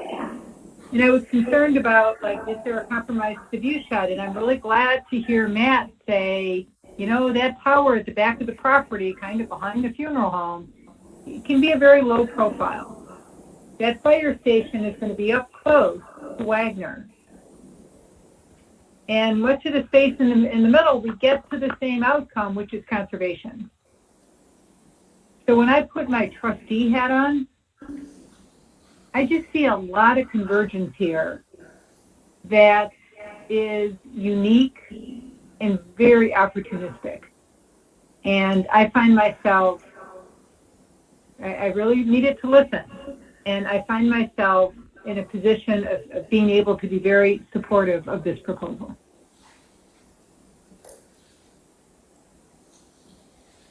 Trustee Jerome and then Trustee Corto. I just might mention it might be an opportunity. So I actually just received a text from Barry with regard to some of the conversations he's having with LPAC, but it might be an opportunity for a consultant to speak with regards to this property for a moment to help add a little bit more information. Trustee Corto, it seemed from your gesture that you were supportive of allowing Barry to speak first. I was going to ask if you would be willing to let him address the board to present an overview of the issues that he sees here. Barry, go ahead. Good evening, everyone. So just to remind everybody, there's already been support from the board for entering into 2 purchase agreements on the Ren's property. One of them to purchase a conservation easement for $3,050,000, and one of them to for a purchase agreement to buy the fee simple interest in the property after the easement's in place for $450,000. We did anticipate that this public services need would be coming up, and so we wrote into those contracts that we can sell or purchase a part of the property for these public services, and then have the easement and the fee simple interest after easement still happen for the remainder of the acres. But we are under a contract as we speak for both the easement and for the fee simple interest on 110 acres. We can't amend that at this time. One of my concerns that I know I expressed with you all is that we have about 120 days to close both of those 2 projects, whether it's on 110 acres or 100 acres, whatever it might be. And that's already pretty tight. That's why I was really thankful that we could get this on the agenda for the BOT tonight, because we really need to know if you want to move ahead with this purchase of land, so we can then direct the surveyor for the easement accordingly, and also the appraiser. And right now that person is assigned the appraisal of the entire 110 acres. I did provide her notice yesterday that the BOT may be looking to purchase some of it separately, so that the appraisal for the easement would be for maybe 100 acres instead of 110, more or less. But nevertheless, we need to have a final figure for both the appraiser and the surveyor, and then for all of our funding partners on this. So in addition to the County Agricultural Lands Committee, which moments ago voted to recommend our request of $432,000 for the easement purchase. We also have a similar amount that's been committed by the Ann Arbor Greenbelt Program. We'll be asking the BOT for a similar amount. And then on top of that, we already have a federal grant award for $928,000 in hand. And we have a state grant award for $825,000 that's already in hand. So we've essentially assembled all of the funding for the easement purchase on 100 to 110 acres for a total of over $3 million, which is extraordinary. That's why we need to have a decision from the board tonight about whether you want to move ahead with this project so we can let our funding partners know and other service vendors here know exactly what it is that we're asking them to contribute to or provide for us. Thanks, Barry. Trustee Vogel. I just want to recognize for our community how exceptional what Barry just said. That is an exceptional convergence of funding partners. And I don't know if we know it at the moment, but this transaction and the similar one out at the April Farm at Bio Church and Zeeb, this is a serious accomplishment to have brought these funding partners together and to have all of that now in hand. I got to take a moment to recognize it because it is a significant accomplishment for this township and all the partnerships that are part of land preservation in the region. It's just a moment to notice, and I want to do that for us. If I may say, the township's contribution to this $3 million easement of about $400,000 is about 14% of the total cost, given all the other partners that we've brought into this process. And these kinds of projects that we call buy, protect, sell. So the fee simple purchase agreement is going to be assigned to a national organization, the American Farmland Trust, that has been happy to work with us on this. And then together we're going to find, through a public process, a new buyer for that property after the easement's in place. I've been on a number of webinars now with buy, protect, sell experts from across the country. And when I tell them that one little township here in Washtenaw County, Michigan is doing these kinds of projects, they're blown away by it. There's very little precedent for these kinds of things. So really kudos to the Board of Trustees for being willing to engage in these kinds of projects. It's what needs to happen when older people die and the heirs want to sell the property and they don't want to do an easement first. They want to sell the property, and for Scio to step up and say, we're going to buy that property and then flip it to a new owner is really a tremendous accomplishment. Thanks, Barry. Clerk Flintoff. Yeah, I want to say I'm supportive of this. Understanding the water infrastructure needs, the fire service needs, our desire to preserve land. I don't know what the right balance of all those goals are, but I do know that we have a desperate need to invest in our fire service and water infrastructure to keep up, and how long we've been trying to find sites for this. So I hope that it is the right balance of all of those. I will also note that the two model motions here, we've been talking a lot about the funding sources that would be used to conserve the property. I want to be really clear with the public and everybody that the proposal tonight would be a proposal to utilize general fund for the $35,000 study, as well as general fund reserve for the purchase for the 9-ish acres. So I just want to be really clear that it's not open space funding or federal grant funding or anything else going to the purchase of the portion for the critical infrastructure. Are there other comments or questions from members of the board? Trustee Knoll. I would support this also. Since I live in the southeastern part of the township, this will be beneficial to that area and beneficial to the township as a whole. So I'm supportive. Other comments? In that case, we need to open it up to the public first. And could I read the two motions? So People know what the motions are? Sure, go ahead. One is to authorize OHM to perform a site evaluation and associated work as outlined in due diligence proposal dated September 24th for a cost of $35,000, I'm amending, payable from the general fund.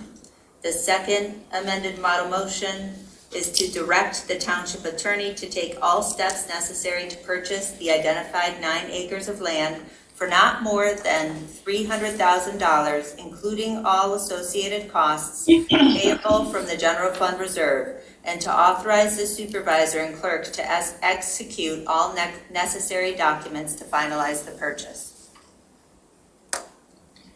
Now, are there members of the public who would like to comment? If so, please raise your Zoom hand. We have one, Rob Pattinson. Rob? I was at Rob Pattinson, Scio Township resident. I was at the LPC meeting where this was discussed, and I noticed that on the elevation of the property, the water tower is at 985 feet and the building is at 985 feet. So I'm wondering why the water tower is so far away from the building. Because it's not elevated on a hill, it can't be for a water pressure issue. And I'm wondering, this has been a very complicated process. I'm wondering if putting the water tower on site with the building would make the footprint of this project 2 or 3 acres instead of 10. And that might help lessen the complication of this process and make it go more easily.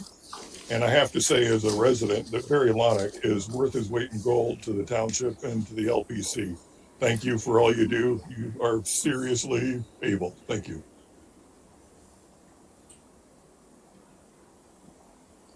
Does anyone, maybe Matt, do you want to respond to the question posed by the suggestion about combining the two on a smaller footprint? Yeah. We talked about that actually a little bit with the chief and Trustee Corteau, and I'm not saying it's impossible, but with that drainage area that chief pointed out to the south, some additional what we anticipate would be curb cut and site distance, driveway access points, and then utilities on the north side. It'd be pretty tight. I'm not saying it's, again, impossible, but those footprints, what you see in that circle that you see is part of the infrastructure. You have a lot of pipe and underground things that go under the ground as well. And also, one thing we don't like to do is design a project where it's easy to construct the first time, but then additional maintenance or future construction limits or impairs the other facilities. So for example, a future construction or rehab of the drainage facility or the storage facility, we wouldn't want to basically impair or take up or take away from the ability to serve through the fire station during that time. So I would love to have stretched it along Wagner Road a little bit further south, but the drainage is quite significant that comes through there in the low-lying areas. We're going to do some soil borings. I think that's part of this exercise, even though there's a concept drawn. Part of the $35,000 proposal is a lot of due diligence on the land and how you can sort things out. It's very conceptual. So again, not impossible, but looking at just from a pure what's optimal. And I understand, you're kind of weighing both the LPC goals and the township goals. And I think we tried our best to kind of minimize the amount of land and looked at, construction easements. So I don't think anything's finalized yet, but that's hopefully some of the reasoning that would address the residents' concerns or comments. Thanks, Pat. Are there other comments from members of the public? Pat Stein. Pat? Good evening. Pat Stein, 1413 South Cleves Road. So I'm thinking about this fire station. Where I live, if I went 2 miles north, there would be a fire station. If this goes through, if I were to go 2 miles east, there will be a fire station. Surely there's some other areas of the township that could better utilize or get the benefits from a fire station closer to an area that's not already in existence for a fire station. Just a thought, folks. Good night. Thank you, Pat. Any other interested public?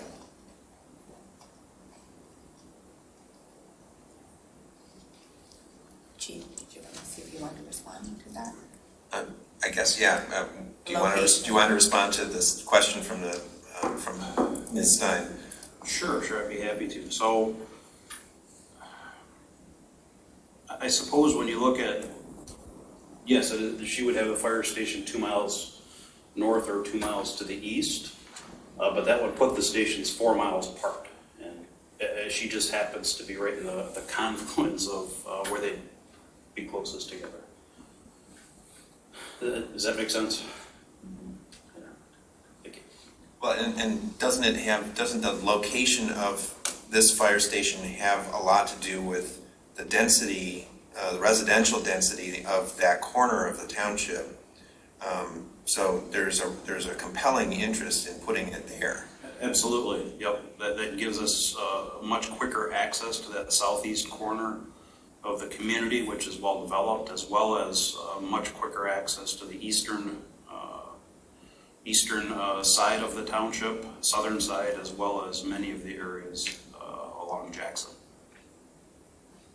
Yeah, it's logistically for response, it makes great sense. It's heavy commercial and industrial in that quadrant too. Correct. Yep. Are there other members of the public who have comments? In that case... Oh, sorry, there is one more. Hab Calhoun. Hab? Hab? I'm asking you to unmute, Hab.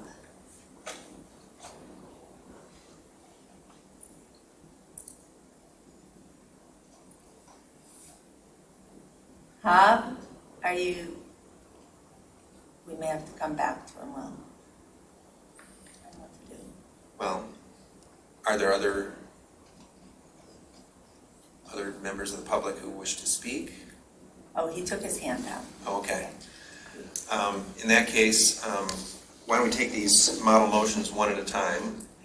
Is someone prepared to make the first motion? That would be to authorize OHM to perform site evaluation and associated work as outlined in due diligence proposal dated September 24th, 2021 for a cost of $35,000 payable from the general fund reserve. So moved by Palmer, support by Vogel. Please call the roll. Flintoff, yes. Courteau? Yes. Jerome? Yes. Noel? Yes. Vogel? Yes. Hathaway? Yes. Palmer? Yes. Motion passes. The second motion is to direct the township attorney to take all steps necessary to purchase the identified 9 acres of land for not more than $300,000, including all associated costs payable from the general fund reserve, and to authorize the supervisor and the clerk to Execute all necessary documents to finalize the purchase. execute all necessary documents to finalize the purchase. Is someone ready to make that motion? So moved. Moved by Flintoff, support by Vogel. Please call the roll. Palmer? Can I ask a brief question? Yes. Can we amend that to in some way state that there will be a conservation easement put in place on any land that is not needed for the facilities, at which point the construction of the water facility is completed, or at the point at which it is determined that that is no longer needed? Can we do a contingency for a conservation easement? I like that idea, Jackie. I want to just think about how we would phrase that at this stage, that we don't yet even know if it will be an appropriate site for fire or water. I would say I think our intention is that any land that we find not suitable for critical infrastructure that we would conserve. But I'm not quite sure how to word that. I'm open to ideas. Jim, our attorney should be able to help us with that.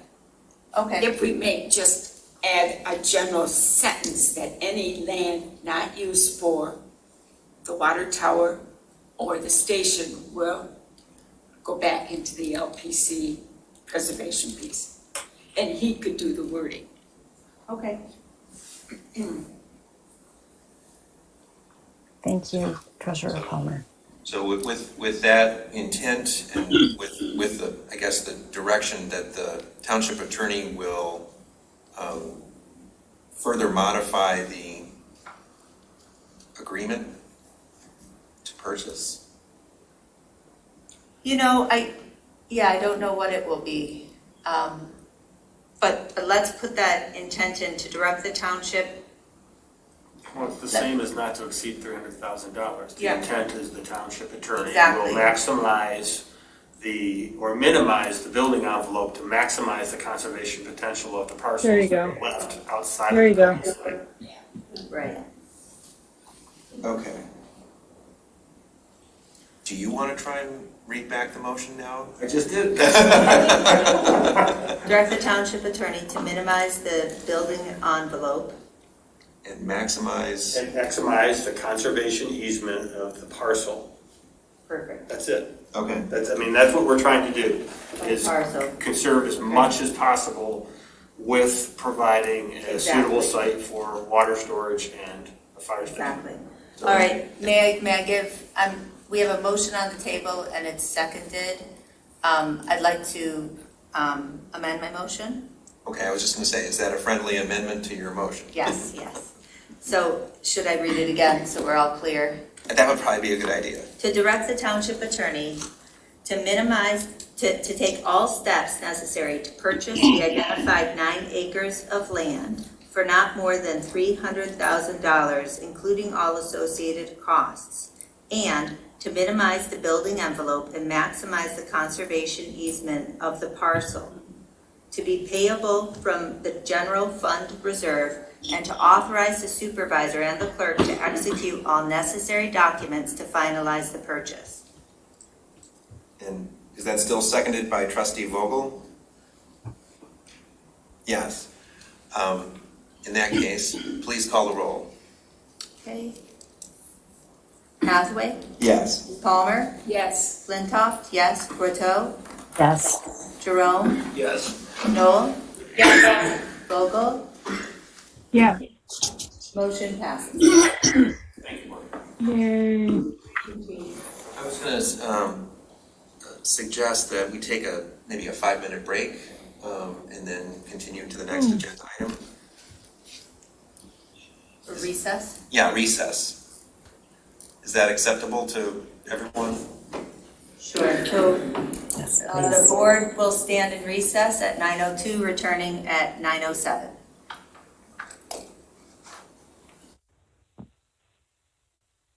Recording stopped.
Start cooking my chicken soup. All right, the mics are on. I have a pot of bean soup ready to finish. And we are going to start. Recording in progress.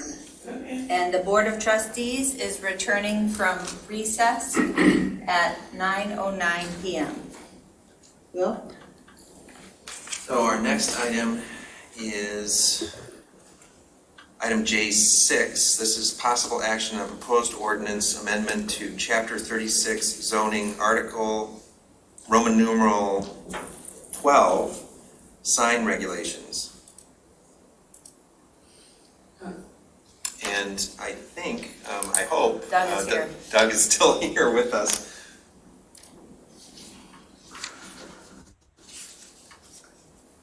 So, and the background to this is a perfect example of why we're doing recodification. You'll remember the settlement that we recently approved, and that's what kind of spurred all of this. So, Doug?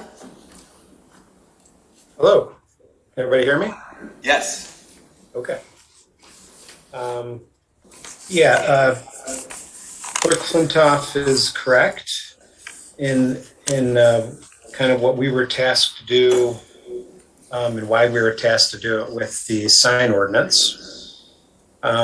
This came up due to a lawsuit that resulted in a billboard being constructed on I-94.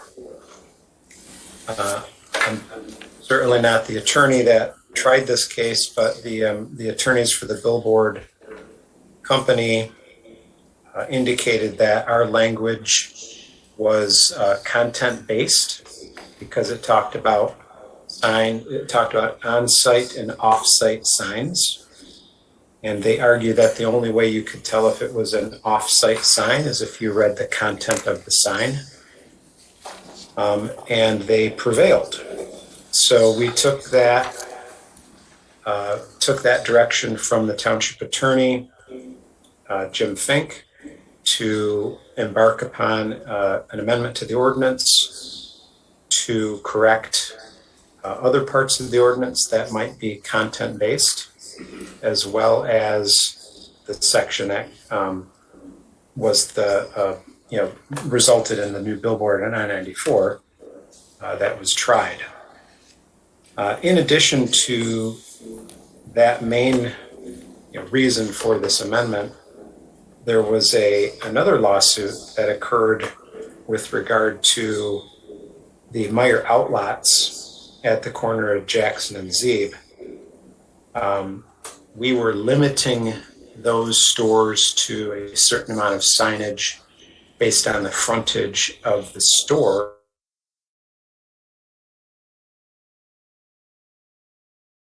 All was done. They argued that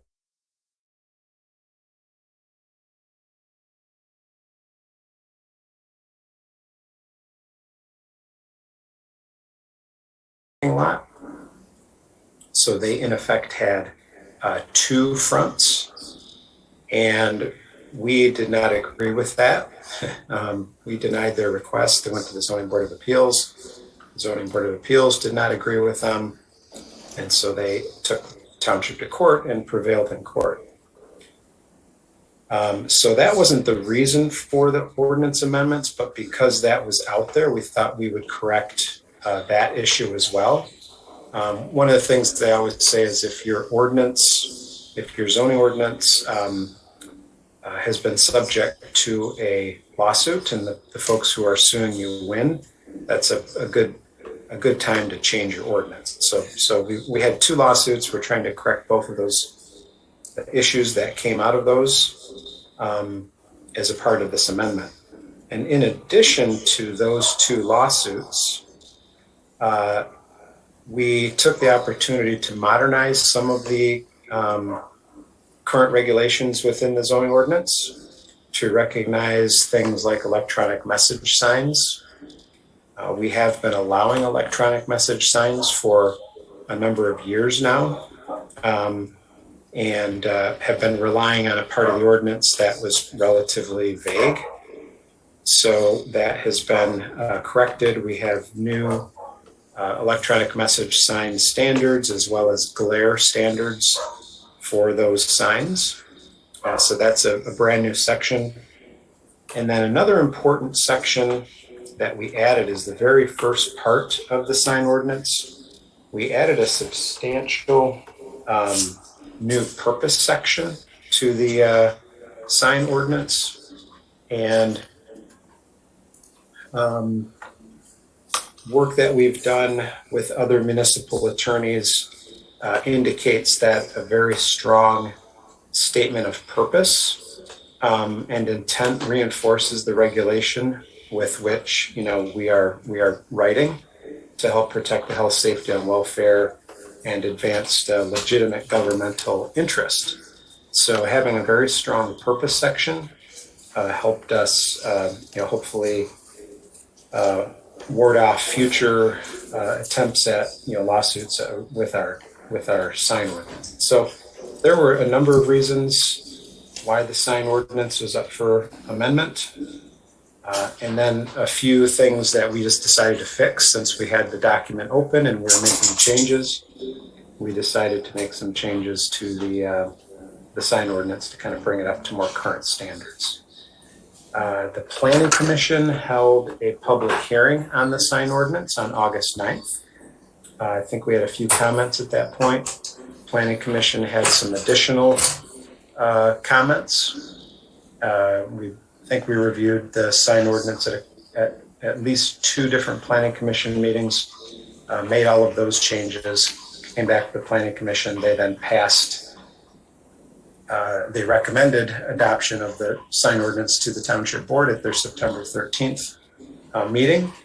And this is where we find ourselves. So the big changes to this ordinance, as I had mentioned, I think you can see one of the documents I provided to the Township Board was a markup of the sign standards. And so the first part of the sign regulations are the new purpose section, purpose and intent section. That we had a purpose and intent section, but it was very minimal. And so this adds a lot of language that helps reinforce this idea of protecting the health, safety, and welfare of the residents within the community. We also added some language on light intensity from signs, trying to minimize glare onto adjacent property and to the road, adjacent roadways. And along with the illumination standards, we added a whole new section on electronic message signs, as I mentioned. And just generally speaking, throughout the document, trying to tackle this problem of taking content where we're trying to not regulate speech. Really is what the case was all about. It was this case called Reed versus Gilbert, and it had to do with free speech and ordinance that was regulating content. It actually went to the U.S. Supreme Court, and community lost. And so that's why this is now kind of a test case for all sign ordinances to try to reduce and or eliminate how we regulate words. And so what we try to do is regulate sign location, sign height, sign area, in certain circumstances, in certain zoning districts, but trying the best we can. In some cases, it's very difficult to do, but in most cases, trying not to say a real estate sign, for example, or we used to have a provision in our ordinance that was only for church bulletin boards. Well, of course, that's content-based because you wouldn't know that it was for a church bulletin board unless you could read what was on the sign that was sitting in front of a church. So we tried to eliminate that and try to be as neutral as possible. And that is the language you have in front of you. This language was primarily written by my boss, Dick Carlisle, reviewed by Thomas Meager, who was one of the attorneys that I believe worked on the sign case for that billboard, the new billboard in I-94, as well as Jim Fink. So there were 2 attorneys that reviewed this ordinance throughout the process of the various drafts that came forward, as well as Dick. And then once the Planning Commission got involved, then I started to get involved personally in the amendments. And I made pretty much, once this went to the Planning Commission for the first time, it was kind of in my ballpark at that point. And then I made the changes from that point on. But that's the background. That's what we tried to accomplish. I would be happy to try to answer as many questions as I can. And the other thing I'd mention is I'm sure the Township Board is aware. I'm not sure if all the residents and the public that might be watching this or be in attendance tonight are aware, is that the Township is under a current sign moratorium due to the lawsuit from the billboard on I-94. And the sign moratorium will basically expire once these ordinance amendments are adopted. So there is some importance to get this passed. Of course, we don't want to push anything through that's not ready. But just to let everyone know, we are holding all sign requests that come to us until this moratorium is lifted. So there have been a number of business owners that have been, requesting sign permits and new sign permits, but we have been directed to hold those until the moratorium is lifted. So we've been doing that. So there is a little urgency to get this completed, but of course we want to do it correctly. And with that, I will turn it back over to you, Supervisor Hathaway. And if there's questions that anybody has, we'll try to answer those the best we can. Thank you. Thanks, Doug. Are there questions from members of the Board of Trustees? Trustee Corto. Thank you. Thanks for that general introduction, Mr. Lewan. I wonder if you could address the considerations that were made in the ordinance and in the Planning Commission discussions of temporary signs and political speech, and how you've tried to resolve some of those issues. Well, temporary signage is a big part of the problem in a lot of sign ordinances when we try to remove content-based signs, because a lot of temporary signs are signs like real estate signs and new development signs for subdivisions that are under construction, and signs like, as you said, like political signs that are only up for a certain amount of time, although we do still have some discussion about political signs. But in other signs, like we had a discussion at the Planning Commission about trespassing signs and that sort of thing. And so while we wanted to take out the content base of saying a trespassing sign or something like that, I think we figured out a way to continue to allow that type of sign, but just not calling it, no trespassing. And there's similar situations like that. So what we did to, generally speaking, to address all of those content-based issues is just tried to stick to a certain size of sign in certain zoning districts for certain duration, without calling out the sign to be exactly,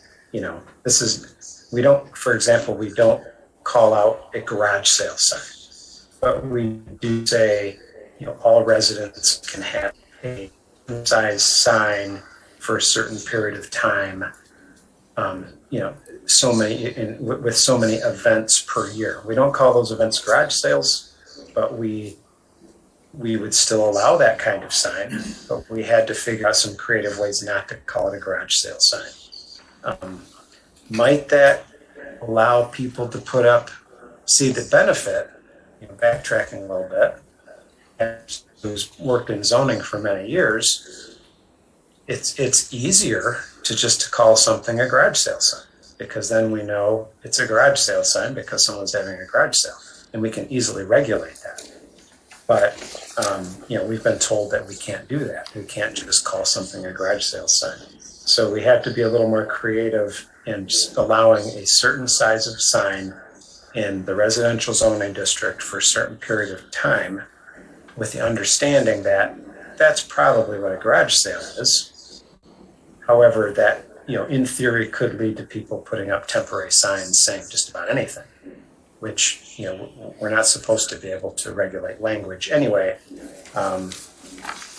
So we had to be kind of creative with the temporary signs. But I think we did a pretty good job in doing that.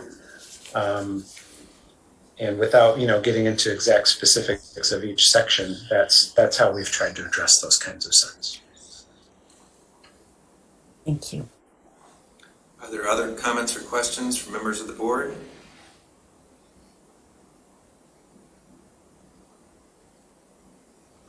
Seeing none. Oh, I'm sorry. Clerk Flintoff? Just a small thing. I just want to thank you for all your work on it. It'll be a big relief to have this in place when it's ready. I would say if we consider it tonight, I would just ask, this wasn't put in the full ordinance format, so I'll just state aloud so that it's part that there would be, that the township would be amending chapter 36, section 12, sign regulations. There would be section 1 to amend it as follows, and then as always we have a section 2, 3, and 4 in our ordinances. Section 2 is a standard repealer clause, section 3 is savings clause, and section 4, importantly, the adoption and effective date. This, like most of our ordinances, shall be published in the manner as required by law, except as otherwise provided by law. The ordinance shall be effective 30 days after publication. So, Doug, it should wind up being about the right time with the end of the moratorium if we were to move forward tonight. If we weren't going to move forward tonight, we may want to consider an extension of that moratorium. Are there other comments or questions from members of the Board of Trustees? Are there comments from members of the public? If so, please raise your Zoom hand. We still have 30 hardy souls here. And I'm sorry, I'm just having a problem here. Okay, here are 2 hands. The first is Jonathan Greenberg, followed by Janet Madaw. Jonathan? Hi, just wondering why we ended up in a legal battle that we lost. Why are our attorneys not taking a different approach, or our leadership not taking a different approach if we're looking at an outcome so obvious? In retrospect, I'm not a legal person, but it seems to me that someone there should be responsible for ensuring that if we do end up in court with someone over a sign, that we're not, I don't know, could a different approach maybe have been taken? It's disturbing. I'm also wondering, how much does this cost me as a taxpayer? Paying for these kind of legal battles. I know they're not cheap. Thank you. Well, why don't we wait until we get all the comments, and then we can figure out how to respond. Yeah, I can respond to that. Janet Madaw. Janet? Hello, Janet Madaw from Daleview. My question is, who is responsible for enforcing the ordinances? So we can respond to that too at the same time. Sure. These are the only 2 hands, so you take the second one and I'll take Well, I was going to offer Doug the opportunity to respond. He just wrote an article on it. So, Doug, do you want to respond to the question about the lawsuits sort of where they were? I know one was at the Supreme Court level. Yeah, if I understand, I'm not muted, right? No. If I understand the question correctly, I guess it was was there another way to address this situation? Unfortunately, we were sued on a part of the ordinance that, frankly, I would not have imagined could have been construed as being content based. And so, you know, there are unfortunately situations that arise where attorneys get involved and they will, you know, fly spec parts of your ordinance, and unfortunately sometimes this happens. I will say it doesn't happen very often in Scio Township. In fact, it's quite rare that we have been sued over zoning issues and particularly lost. It's very unusual that we had two lawsuits within the same year and a half, with the Zeeb Road outlet, or the Meyer outlets on Zeeb and Jackson, and then this I-94 billboard. Two very different issues, by the way, but very, very unusual in my time with the township. You know, we've been enforcing these ordinances in this manner for, you know, as long as I've been around, for 25 plus years. And we've never been challenged like that. So it's kind of the old thing that people say. It's like you can be sued for anything by anybody. And, you know, in this particular case, these were two cases that we have consistently applied the zoning ordinance and were never challenged for decades. And we were challenged within a year and a half of each other. And so, very unusual. We have been very consistent in our interpretation and enforcement of the sign ordinance over the years. And this unfortunately happened. So I don't know if there was a way that we could have avoided it, or could have anticipated, you know, the cases that were brought before us. I'm not sure if that answers Mr. Greenberg's question. I can't answer the second part about how much it costs, because I don't know how much that cost. And then with regard to the enforcement part, the strict enforcement, like the, you know, enforcement occurs on several different levels. So there's the initial level of reviewing applications that come before the township is initially done by the zoning administrator, which, while I'm a consultant for the township, I've been designated zoning administrator a number of years ago. So I am the one responsible for reviewing all applications that come to the township for signs or new construction of any kind, or, you know, anything that requires zoning approval. Now, and that's when you can work with some, you know, when someone's actually applying to the township, they are, you know, they are involved in the process. So that's when, if there's a problem, we will call, you know, we can call, and I talk to property owners. It's not just developers, it's just folks who own a home who want to put on a deck or who knows what.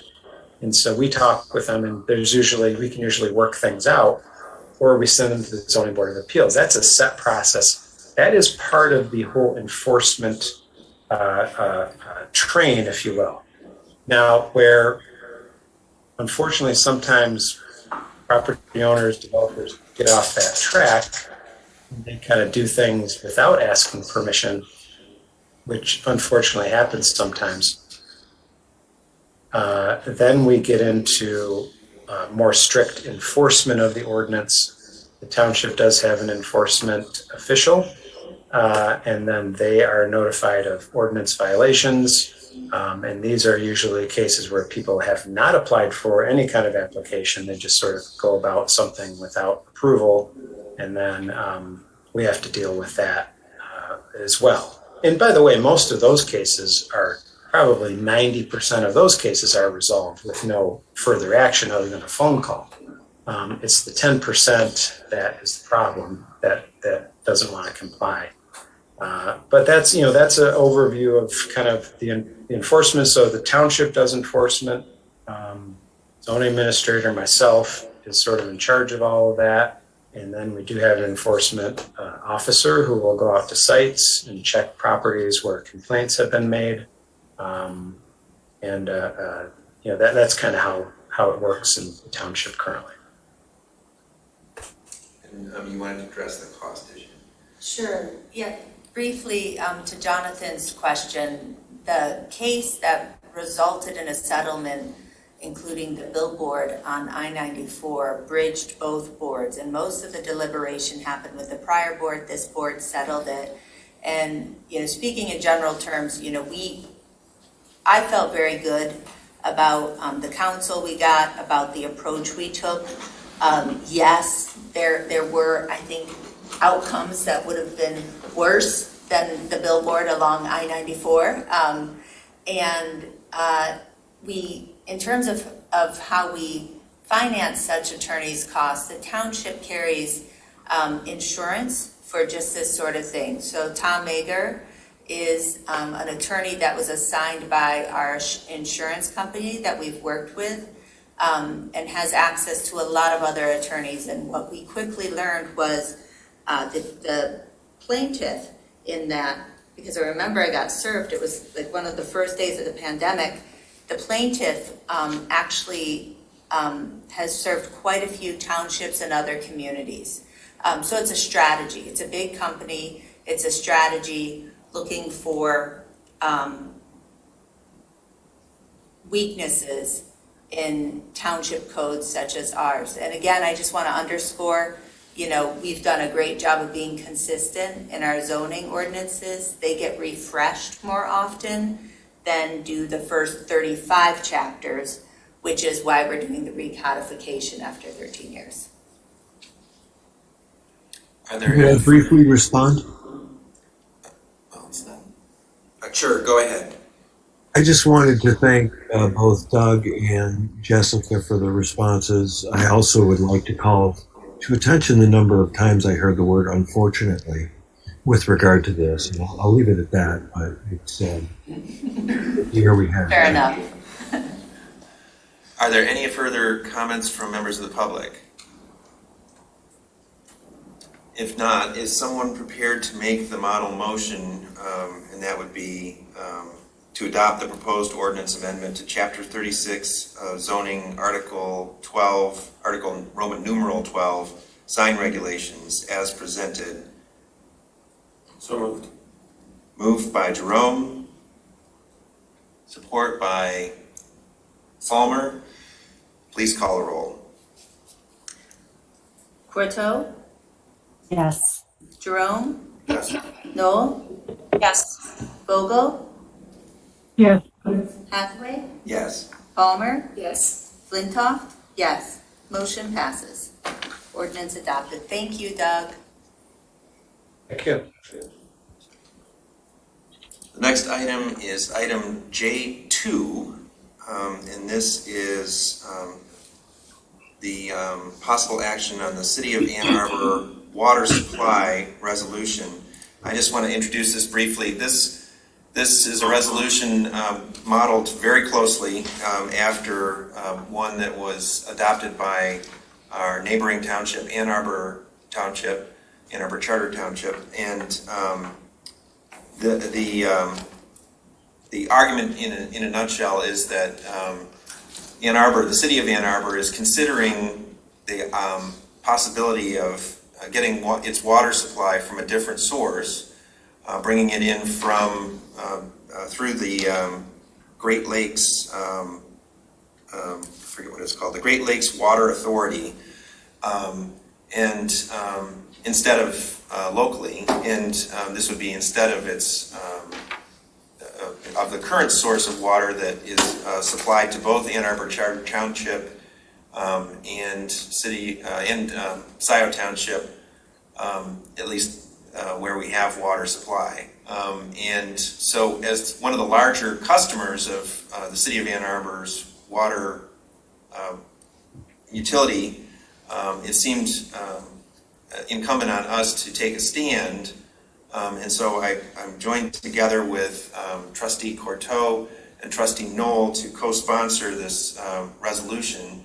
I'd like to offer them first, I guess I should also acknowledge that Dan Bicknell, who spoke earlier during public comments, there's attached material that he referenced during his comments that explain this in much greater detail, why this would be a bad choice. Trustee Knoll and Trustee Courteau, if you would like to add comments, please go forward. Okay, I'll start. I had attended the City of Ann Arbor Zoom work session on this issue, and I had reported on that a couple weeks ago in the Gelman report. The presentation and the evidence was fairly compelling that there were many reasons to work on restoration of the Ann Arbor plant rather than seeking this new water source. In terms of contamination issues, in terms of lead in the water issues, we have a better situation with the city of Ann Arbor than we would have with Great Lakes. So, I mean, it's all in Dan Bicknell's report, but initially when they had this meeting, there was some discussion that the city should pursue a study looking further into Great Lakes. After they discussed it, after there's a presentation from their own staff in the water treatment area who recommended staying with the current Ann Arbor water treatment approach, then the discussion shifted and the city council was supportive of staying with their current approach and doing the updates planned. So there is still going to be a study dealing with the costs associated with the updates that are being recommended for the Ann Arbor water supply. Thank you. Trustee Courteau, do you want to add anything? Yes, please. Well, first of all, thank you very much to Mr. Bicknell for his presentation and compiling very compelling evidence about the contaminants and the potential problems of the Great Lakes Water Authority. In addition to any concerns about contamination from several different perspectives, I just question the switching to this different water source as we are in our own system looking for redundancy for Ann Arbor to get rid of that redundancy by, centralizing to a system. I find that problematic from a sustainability standpoint and a vulnerability standpoint.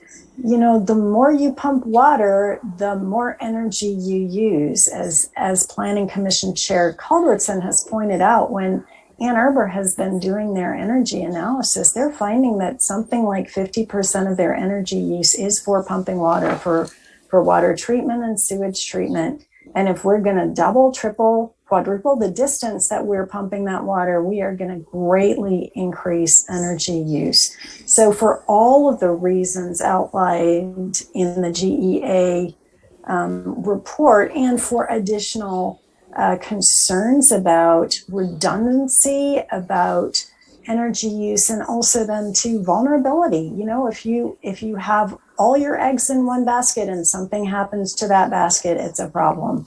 Let's keep our two different baskets. Thank you. Are there other comments or questions from other members of the board? Trustee Jerome and then Clerk Flintoff. I'd be very quick. I do want to thank everyone for the presentation and the materials that were in the packet. They're very thorough. I think it goes without saying that I'm in support of the Ann Arbor Water Supply and not of the Great Lakes Water Authority pursuit. So that's it. Clerk Flintoff. Yeah, thank you, everybody. I am uncomfortable moving forward with this. It seems obvious to me this is the right thing to do, but I'm uncomfortable moving forward with this at this time without our utility director or engineer's opinion on it. So I'll be voting no for that reason at this time.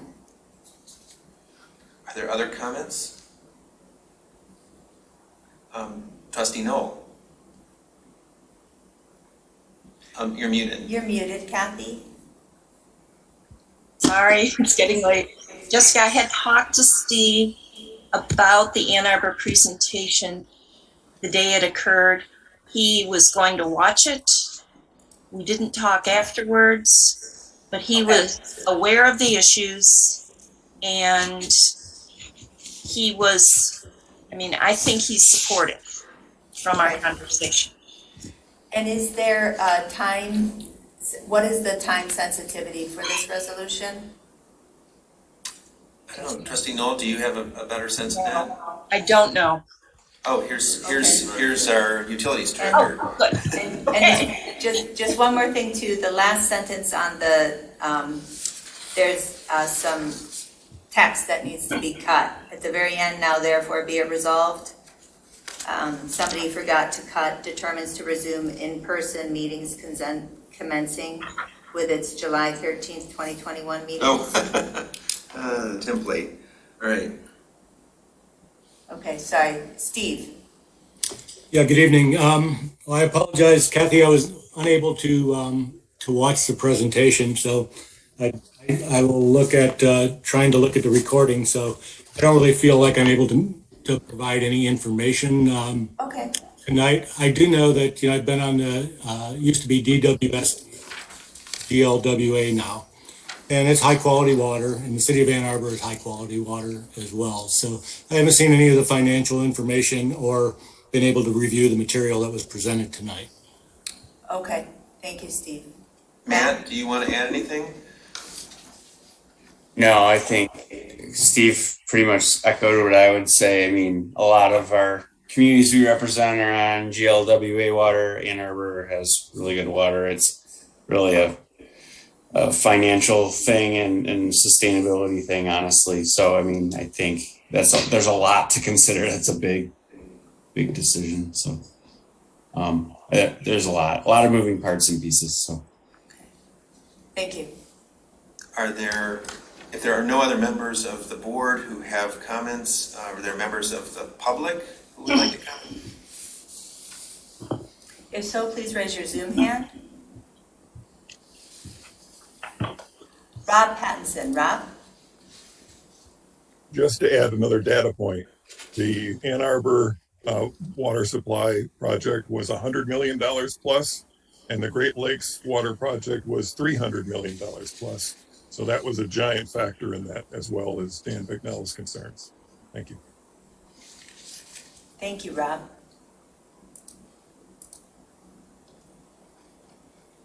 I see no other Zoom hands. Will?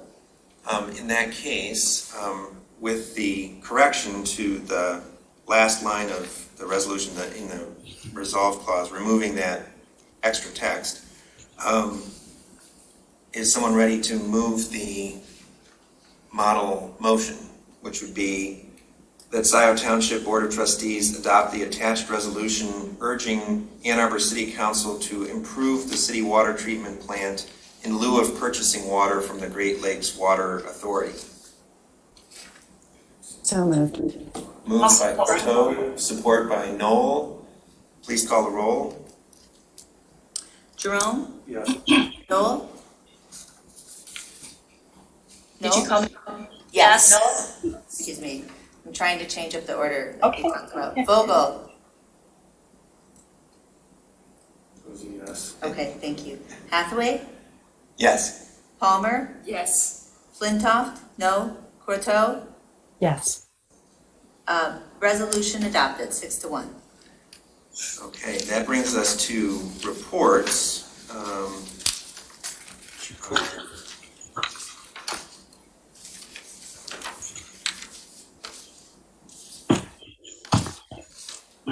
Okay.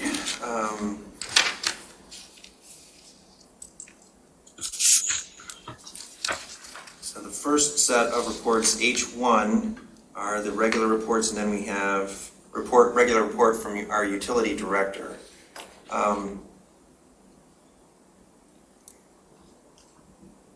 Shall we proceed with Gelman?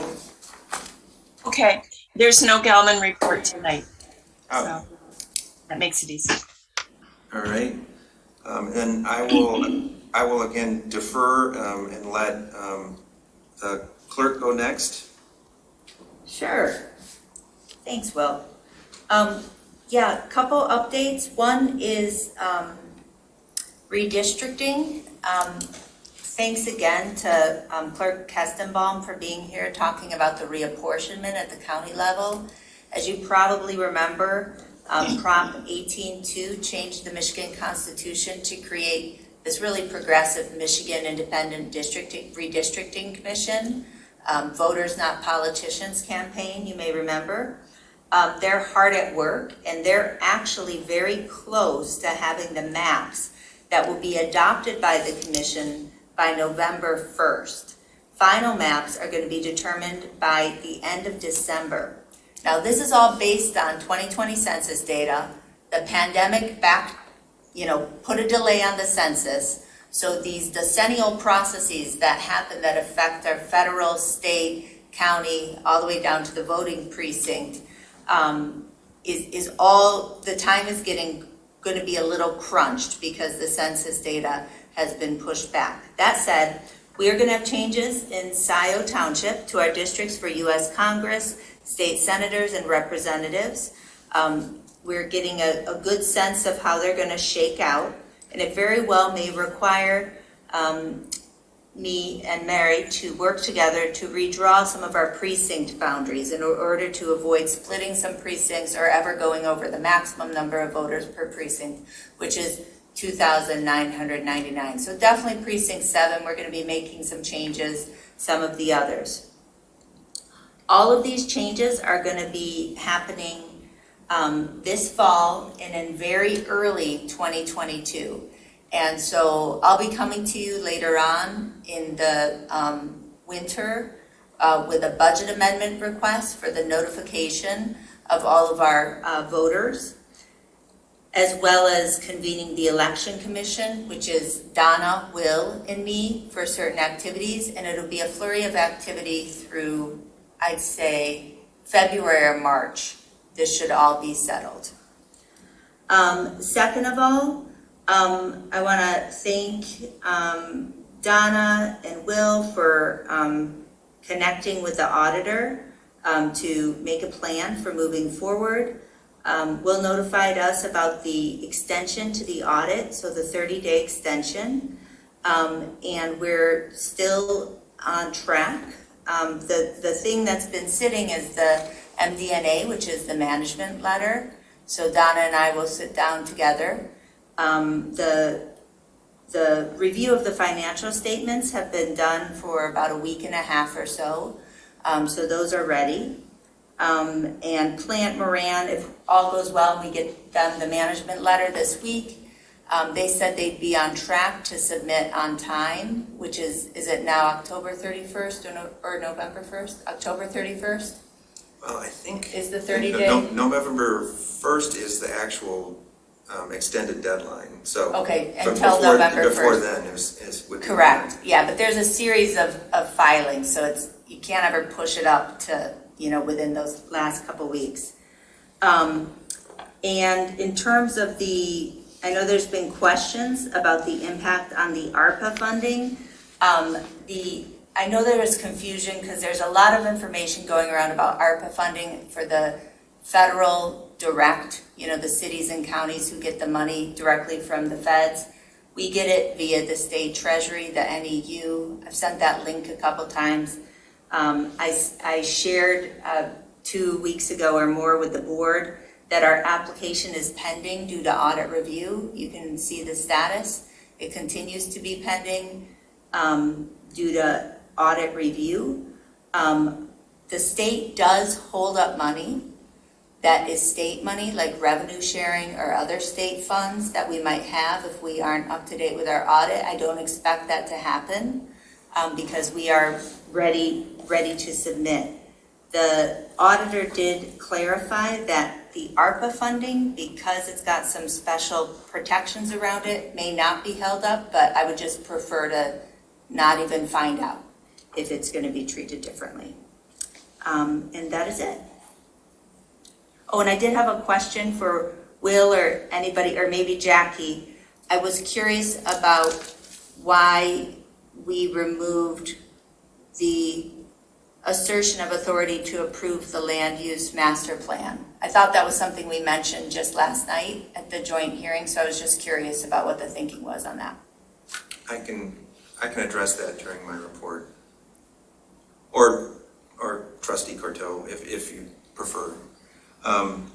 The next is the Budget and Finance Committee. I think we had a report on that. Or no, we didn't. We had a meeting of the Budget and Finance Committee since our last meeting. We did, and we went over our deadlines for the next quarter. I know Donna's going to be bringing a SAD, public hearing resolution related to the fire SAD. Will is working on the capital improvement plan.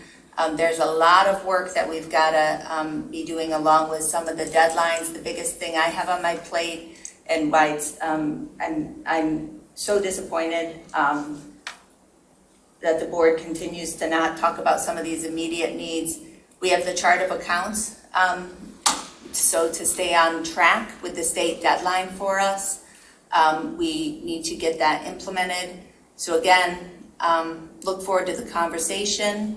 The charge of the Budget and Finance Committee certainly wasn't set up to hem and haw over $14,000 worth of proposed expenditures, but we can use some of our time at that meeting to do that.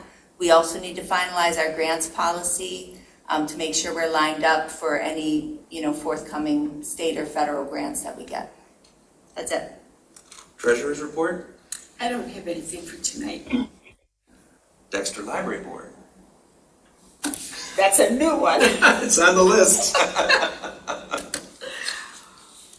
I'm just for information, our meetings are the first Monday of the month. And of course, we had some very sad news. One of our long time members, Pat Cousins, passed away. She'd been ill. She had another stroke, and that was it. So there's just a normal course of things. We're working on the budget to have it ready for October 1st, which it is ready to be voted upon and ready for the upcoming year, because we follow the state's fiscal year. Mm-hmm. That's it. We're opening up, but it's still a slow process. And Donna, just for people's information, Donna is the Scio Township representative. Well, I'm one of two. One of two, yes. When the district library, Dexter District Library was formed,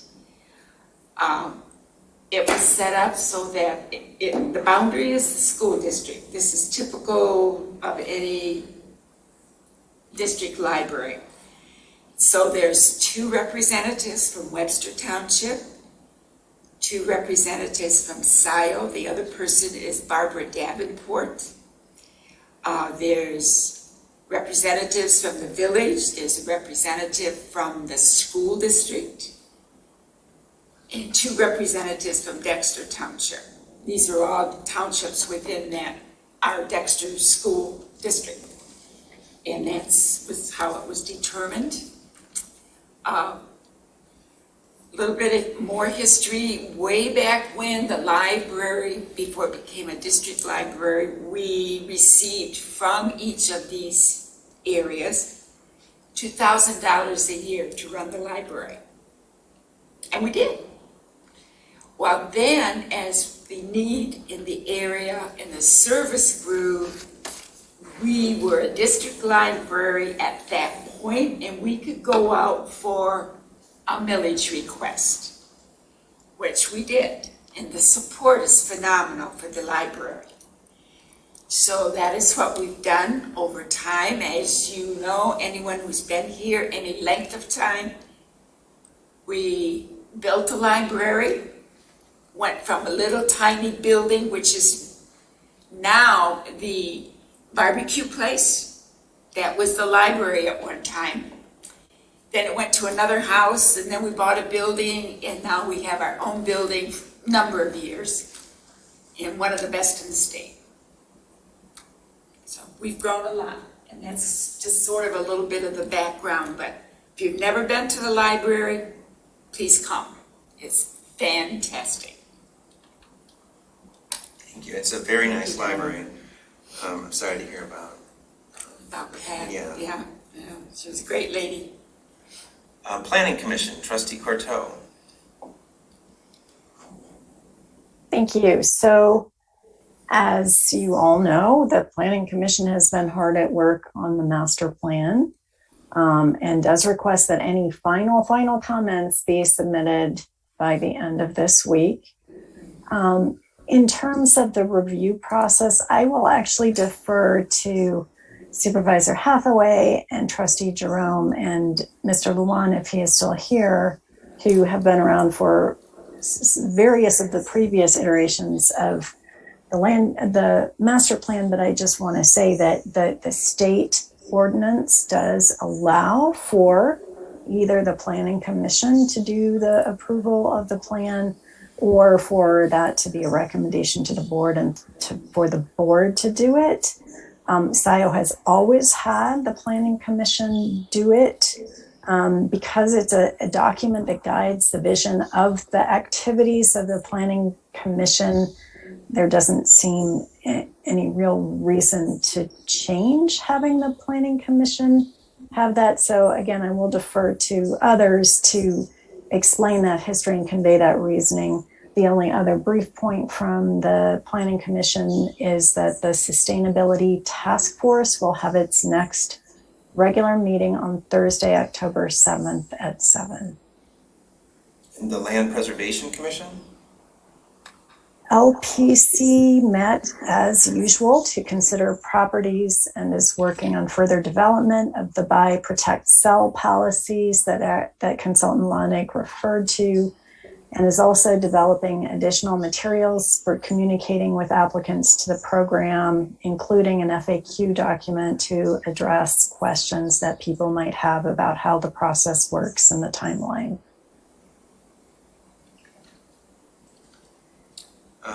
Transportation Alternative Planning Committee, Trustee Vogel. You're muted.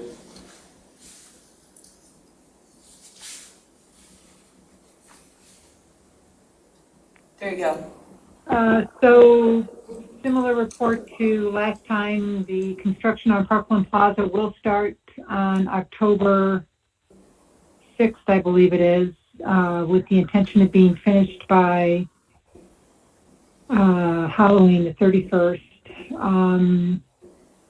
Seed Road Phase 3 is wrapping up, looks just great.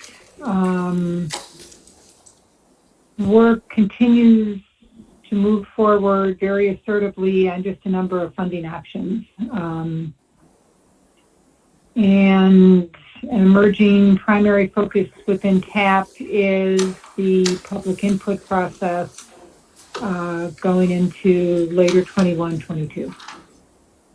That's it.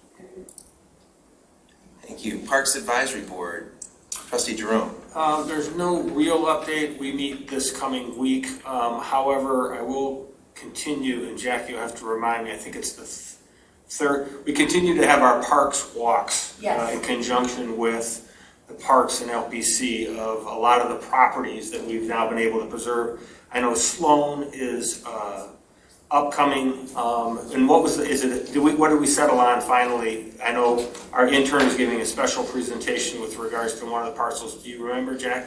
Commissioner? So thank you. So Hob Calhoun, who's also helping with these, reminded me that The Sloan Preserve hike will be this Saturday, the 2nd at 10 o'clock. And I'm not 100% sure whether the intern will be there for that, but that will be an exploration of the Sloan Preserve. And then we will continue first Saturdays at 10. We're developing the schedule and we'll have that ready for announcement after both Parks and LPC have considered a schedule for the next 5 or 6 months. And we'll put that up on the website. And that's also an opportunity for people to see the work that was just recently completed on sort of Sloan Preserve parking lot. Yeah, Sloan Preserve parking lot. That looks really good. Broadband task force, is there anything? No updates. Nothing there? No new Okay. updates. All right, well, I will first report the Downtown Development Authority is still pushing forward with getting the bus shelters installed along Jackson Boulevard and has begun work administering the Brownfield grant on the Jackson Plaza property. In terms of the supervisor's report, as I promised at the beginning, I want to address the question that was posed about the extension of the audit. So the state treasurer has granted Scio Township an extension of our audit filing deadline to November 1st. And I announced during our September 14th meeting that the extension had been requested, and I subsequently provided the board with a written notice of the extension request and the fact that the state had granted the request. This delay will allow time for the township's finance director to return from her medical leave and complete the audit work that she oversaw up until the time when she began that leave this summer. Concerns were raised by the clerk regarding possible negative consequences that might occur if we delayed our audit filing by 30 days. I have spoken with the township's auditor and confirmed that there is no basis for concern about the township's revenue sharing from the state or federal ARPA funds. The request for an extension is a normal procedure and one that the township used a year ago under similar circumstances. Now, I can maybe clarify some of the confusion about the ARPA funds. I talked with the auditor just this afternoon and probed that, and he said that there's some confusion perhaps because the online portal makes a reference to an audit, and his understanding is that that reference to an audit has nothing whatsoever to do with our township audit, that in fact it's the use of the term audit in terms of the submission of the ARPA application through the portal. So there may be some confusion on the part of the clerk or someone regarding the meaning of that term audit in that context, but it doesn't have the sinister import that has been implied. So that's my report on the audit. Now, Trustee Knoll, you said you wanted to ask some questions. Can I just? Yeah. Kathy, I'm sorry to interrupt. May I just add 2 more quick things and then you go? Sure. Thank you. I do just want to say at the Budget and Finance Committee, let's talk about the October 31st deadline for ARPA. They have a deadline for the project list. So certainly I try not to respond to too much, but I think sinister is a little over the top. I do want to say what I've been focused on is how we get the work done. It is the audit is a review of our records this year, like in many years, except for last year when we had Woodhill do it. Sandy has run point on it for the last 6 months, but it involves the whole township. The treasurer, utilities, everybody brings records. And so certainly Sandy has not been the only person talking to them, and all of what, an audit is a review of existing records. There is no work left to be done that only one person in this township can do. The review of the financial statements is all but done. We hope Sandy comes back well, but her return is uncertain. But I just want to make it clear that the financial statements are done. They have been reviewed by Rebecca with the support from the Pittsfield Township Finance Director, who has volunteered her time to weigh in as a seasoned staff with Plant Moran's blessing. And so the only work to be done is a management letter that Will, Donna, and I need to update, and I hope we get that done tomorrow. So I just want people to know that we have a plan to get our audit done, is all I want to share.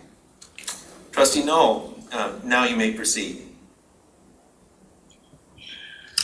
Okay, so Will, what I originally wanted to ask you was, are there any risks in having embarked on this extension of the audit? Are there any risks to the township? The answer is no. Okay. And do we know for sure that the employee who's been out will be back in time to finish everything? Nothing in life is, certain, but I hesitate to get into details about anyone's sort of medical situation. Fine. But my understanding is that it is quite likely that it will work out. The timing will work out, and if it doesn't, then we know that there are people available who could review the financial statement in her stead. But it's already been done, so we're set. We've got a plan. Well, the plan was, and the blessing that was given by Plant Moran to the substitute for our own finance director was as an alternative, if needed, for our finance director to do that function. Okay, Will, going back to what you said that the delay allows time for the finance director to return.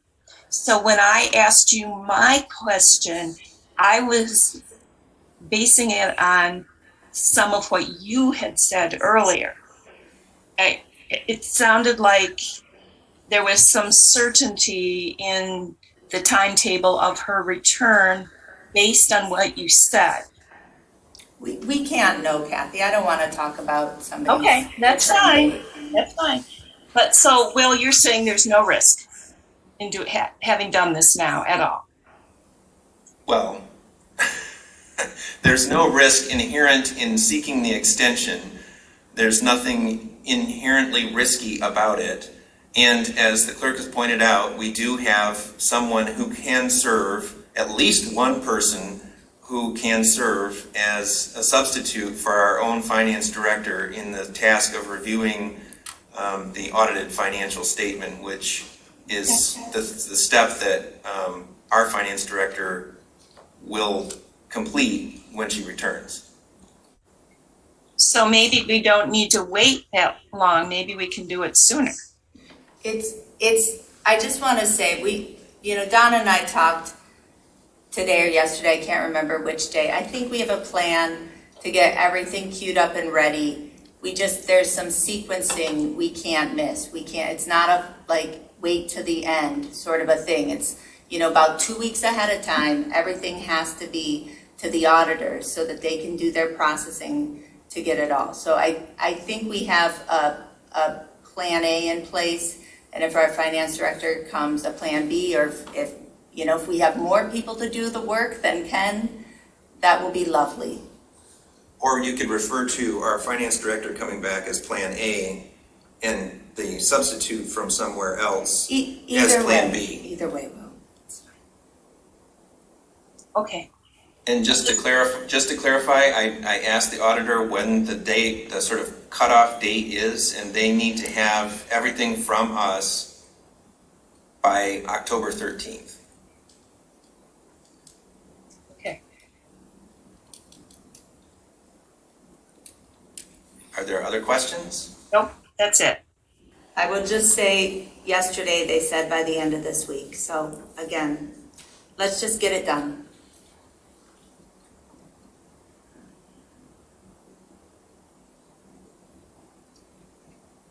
If there are no other questions, that is the end of reports, which brings us, actually, end of those reports. We have a report from our utility director, Steve.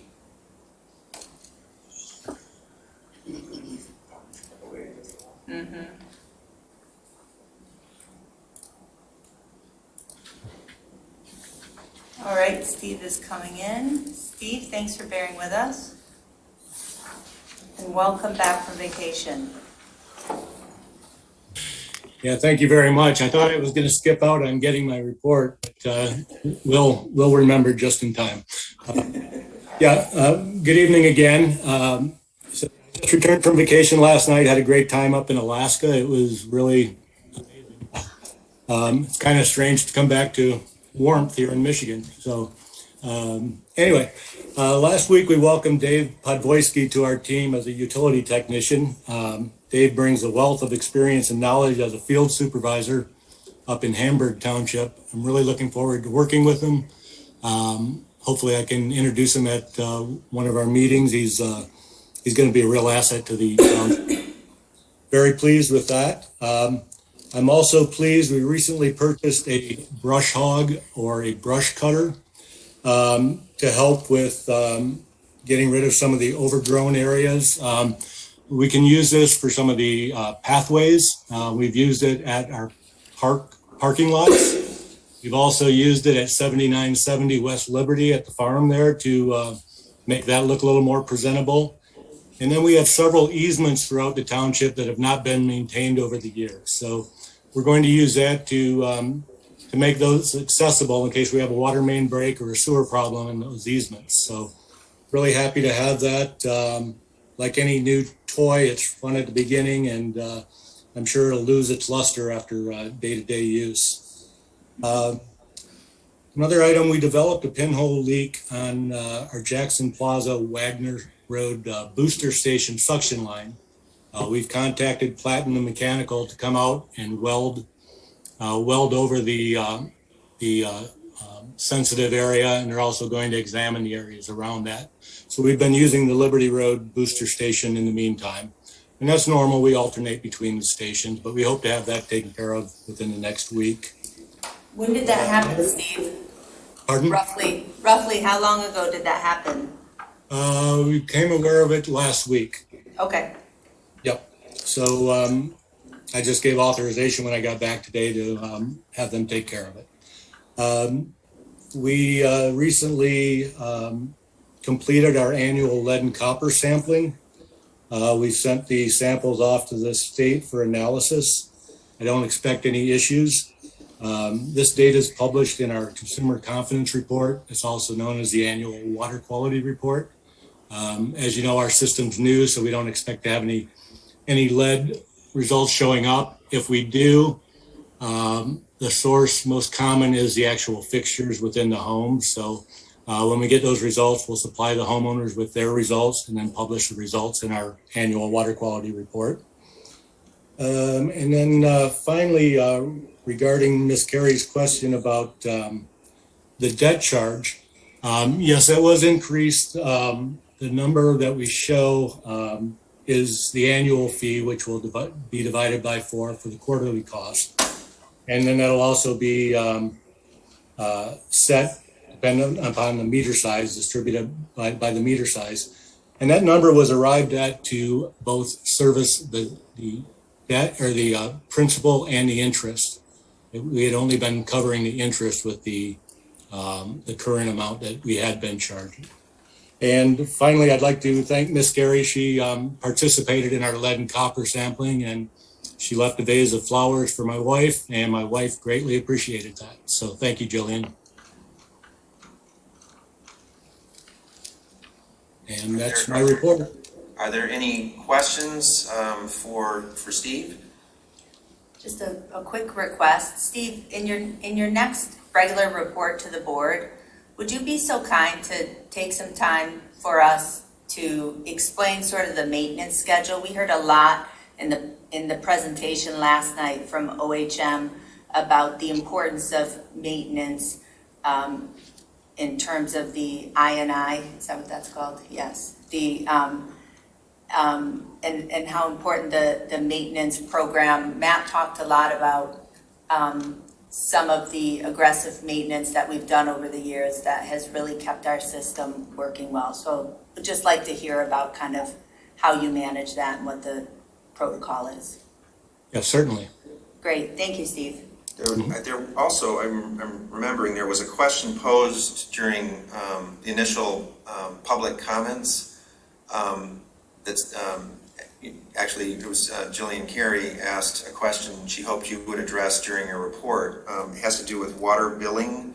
He just did. He just did. Oh, you did? Oh, you already took care of that? Yes. Oh, okay, all right, great.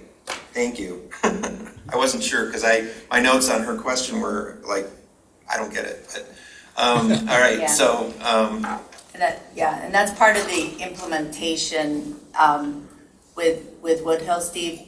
Can you say a little bit, Steve, about what's left to actually make the changes we at the board think we've made? Yes. Because I know that was part of the proposal that was tabled tonight. Yeah, so, Thanks. Woodhill's done a great job with us, and I think to really complete the work and to be honest, there was more work needed than they initially thought. So we've used up the budget, but to really finish this project off properly, I didn't get a dollar figure from Woodhill, but I would like to wrap things up with Michael, who's kind of the guru of BS&A, which is our business enterprise software, and make sure that we have all of our ducks in a row as far as having written procedures in place to follow and not just and not go off track. So we have some items to complete. We've got 90% plus done, but I want to make sure that we don't lose momentum and have things properly documented and in place. Thank you. all right, well, thanks, Steve. Thanks for hanging with us so long. That brings us to public comment, and this is a time for members of the public, another time for members of the public to speak for up to 3 minutes on any matters under the purview of the Board of Trustees. Everyone understands the drill. Trustee Jerome will be keeping time, 3 minutes per comment. Is there anyone who is waiting to speak? Yes, we have 27 hardy souls here. First up is Jonathan Greenberg, followed by Rob Pattinson. Jonathan? Hi, thank you. Earlier in the evening, a very stark example was given of the hostility displayed towards Trustee Knoll and Clerk Flintoff by our supervisor. Trustee Knoll asked to speak during a vote. She was told no. It wasn't very pleasant either, the way that it was handled. A few minutes later, around 9 o'clock, Trustee Cortot asked to speak during a vote and was granted that privilege. It's just an obvious, disgusting distinction between those who vote with him and those who don't. And I just am saddened to watch that continue in our meetings. I'm sad to see whether people are going to point to that elephant in the room or not. I don't know, but it's just disappointing as a citizen to see our supervisor continue to act this way. Thanks for letting me speak. Thank you, Jonathan. Next up is Rob Pattinson, followed by Caroline Altomar. Rob? First of all, thank you for ending at a reasonable hour. When I saw the 450-page agenda packet tonight, I just about coughed up a lung, and I thought we were for sure in for a midnighter, and we're not, so thank you for that.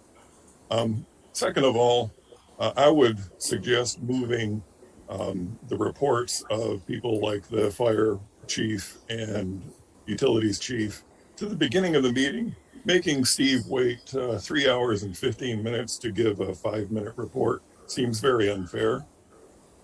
And then lastly, Will, I want to thank you for your response, your fast response to my email today outlining my concerns about the Roads Committee selection process.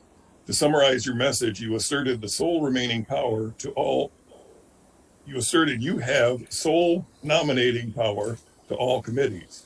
Earlier tonight, Trustee Knoll expressed the accepted norm in the past was any trustee was able to nominate people to committees. A few minutes later, Trustee Jerome was surprised that he wasn't part of the nominating process. He has nominated people to committees in the past. Earlier today, a former trustee wrote that he was able to nominate to committees for over a decade. According to state law, the supervisor has the power to appoint deputy supervisor and nominate planning commissioners. State law says nothing about the power to nominate to any other committees being held solely with the supervisor. I can't find an ordinance or resolution of Scio Township that gives sole power to the supervisor. My only other resource is the supervisor's job description, and that too does not give sole power to the supervisor position. You have taken on nominating power as your responsibility alone. This seems to be a surprise to many of the board members tonight. I would ask you all to think about removing the highly successful collaborative nominating process of years past and decide if you really do intend to yield your traditional powers to one person. I would suggest the Roads Committee nominations tonight already reveal this is a problem. Thank you again, Supervisor Hathaway, for responding earlier today. I appreciated the chance to discuss the issue with you. I just can't find law, ordinance, resolution, or accepted norm that gives you sole power to nominate. Thank you. Thank you, Rob. Next up is Caroline Altomar. Good evening. Quick question for you, and I'm not sure if this is something actually you can answer. I was recently at the intersection of Wagner Road and Liberty Road and noticed that the traffic signal had been taken out. I was wondering, it's just stop signs now, and I was wondering who to contact about why that decision was made, because it looks like it's gone for good. Yeah, I can respond. Donna? We had another citizen ask that question, and I called the road commission, and they said, please call them. They explained why, but it would be better for them to tell you personally, so call the road commission. I'm sorry, I don't know the number off the top of my head, but someone in the office could give that to you if you call in the morning. Okay, And so it's not a permanent change. Okay. Right. Okay. My understanding is that the storm destroyed the signal equipment so thoroughly that it wasn't repairable. They have to replace it, and it takes time to get the replacement equipment. So this is a temporary situation. Right. Okay. Thank you very much. You're welcome. Thank you, Caroline. Any other interested public? Please raise your Zoom hand.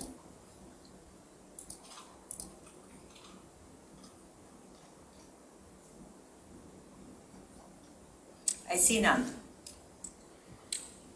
In that case, is there a motion to adjourn? So moved. Moved by Jerome. Support by Corteau. Please call the roll. Hathaway? Yes. Palmer? Yes. Lindholm? Yes. Corteau? Yes. Jerome? Yes. Noel? Yes. Vogel? Yes. Motion passes. Meeting adjourned at 10:27 p.m. Thank you, everybody. Good night. Good night.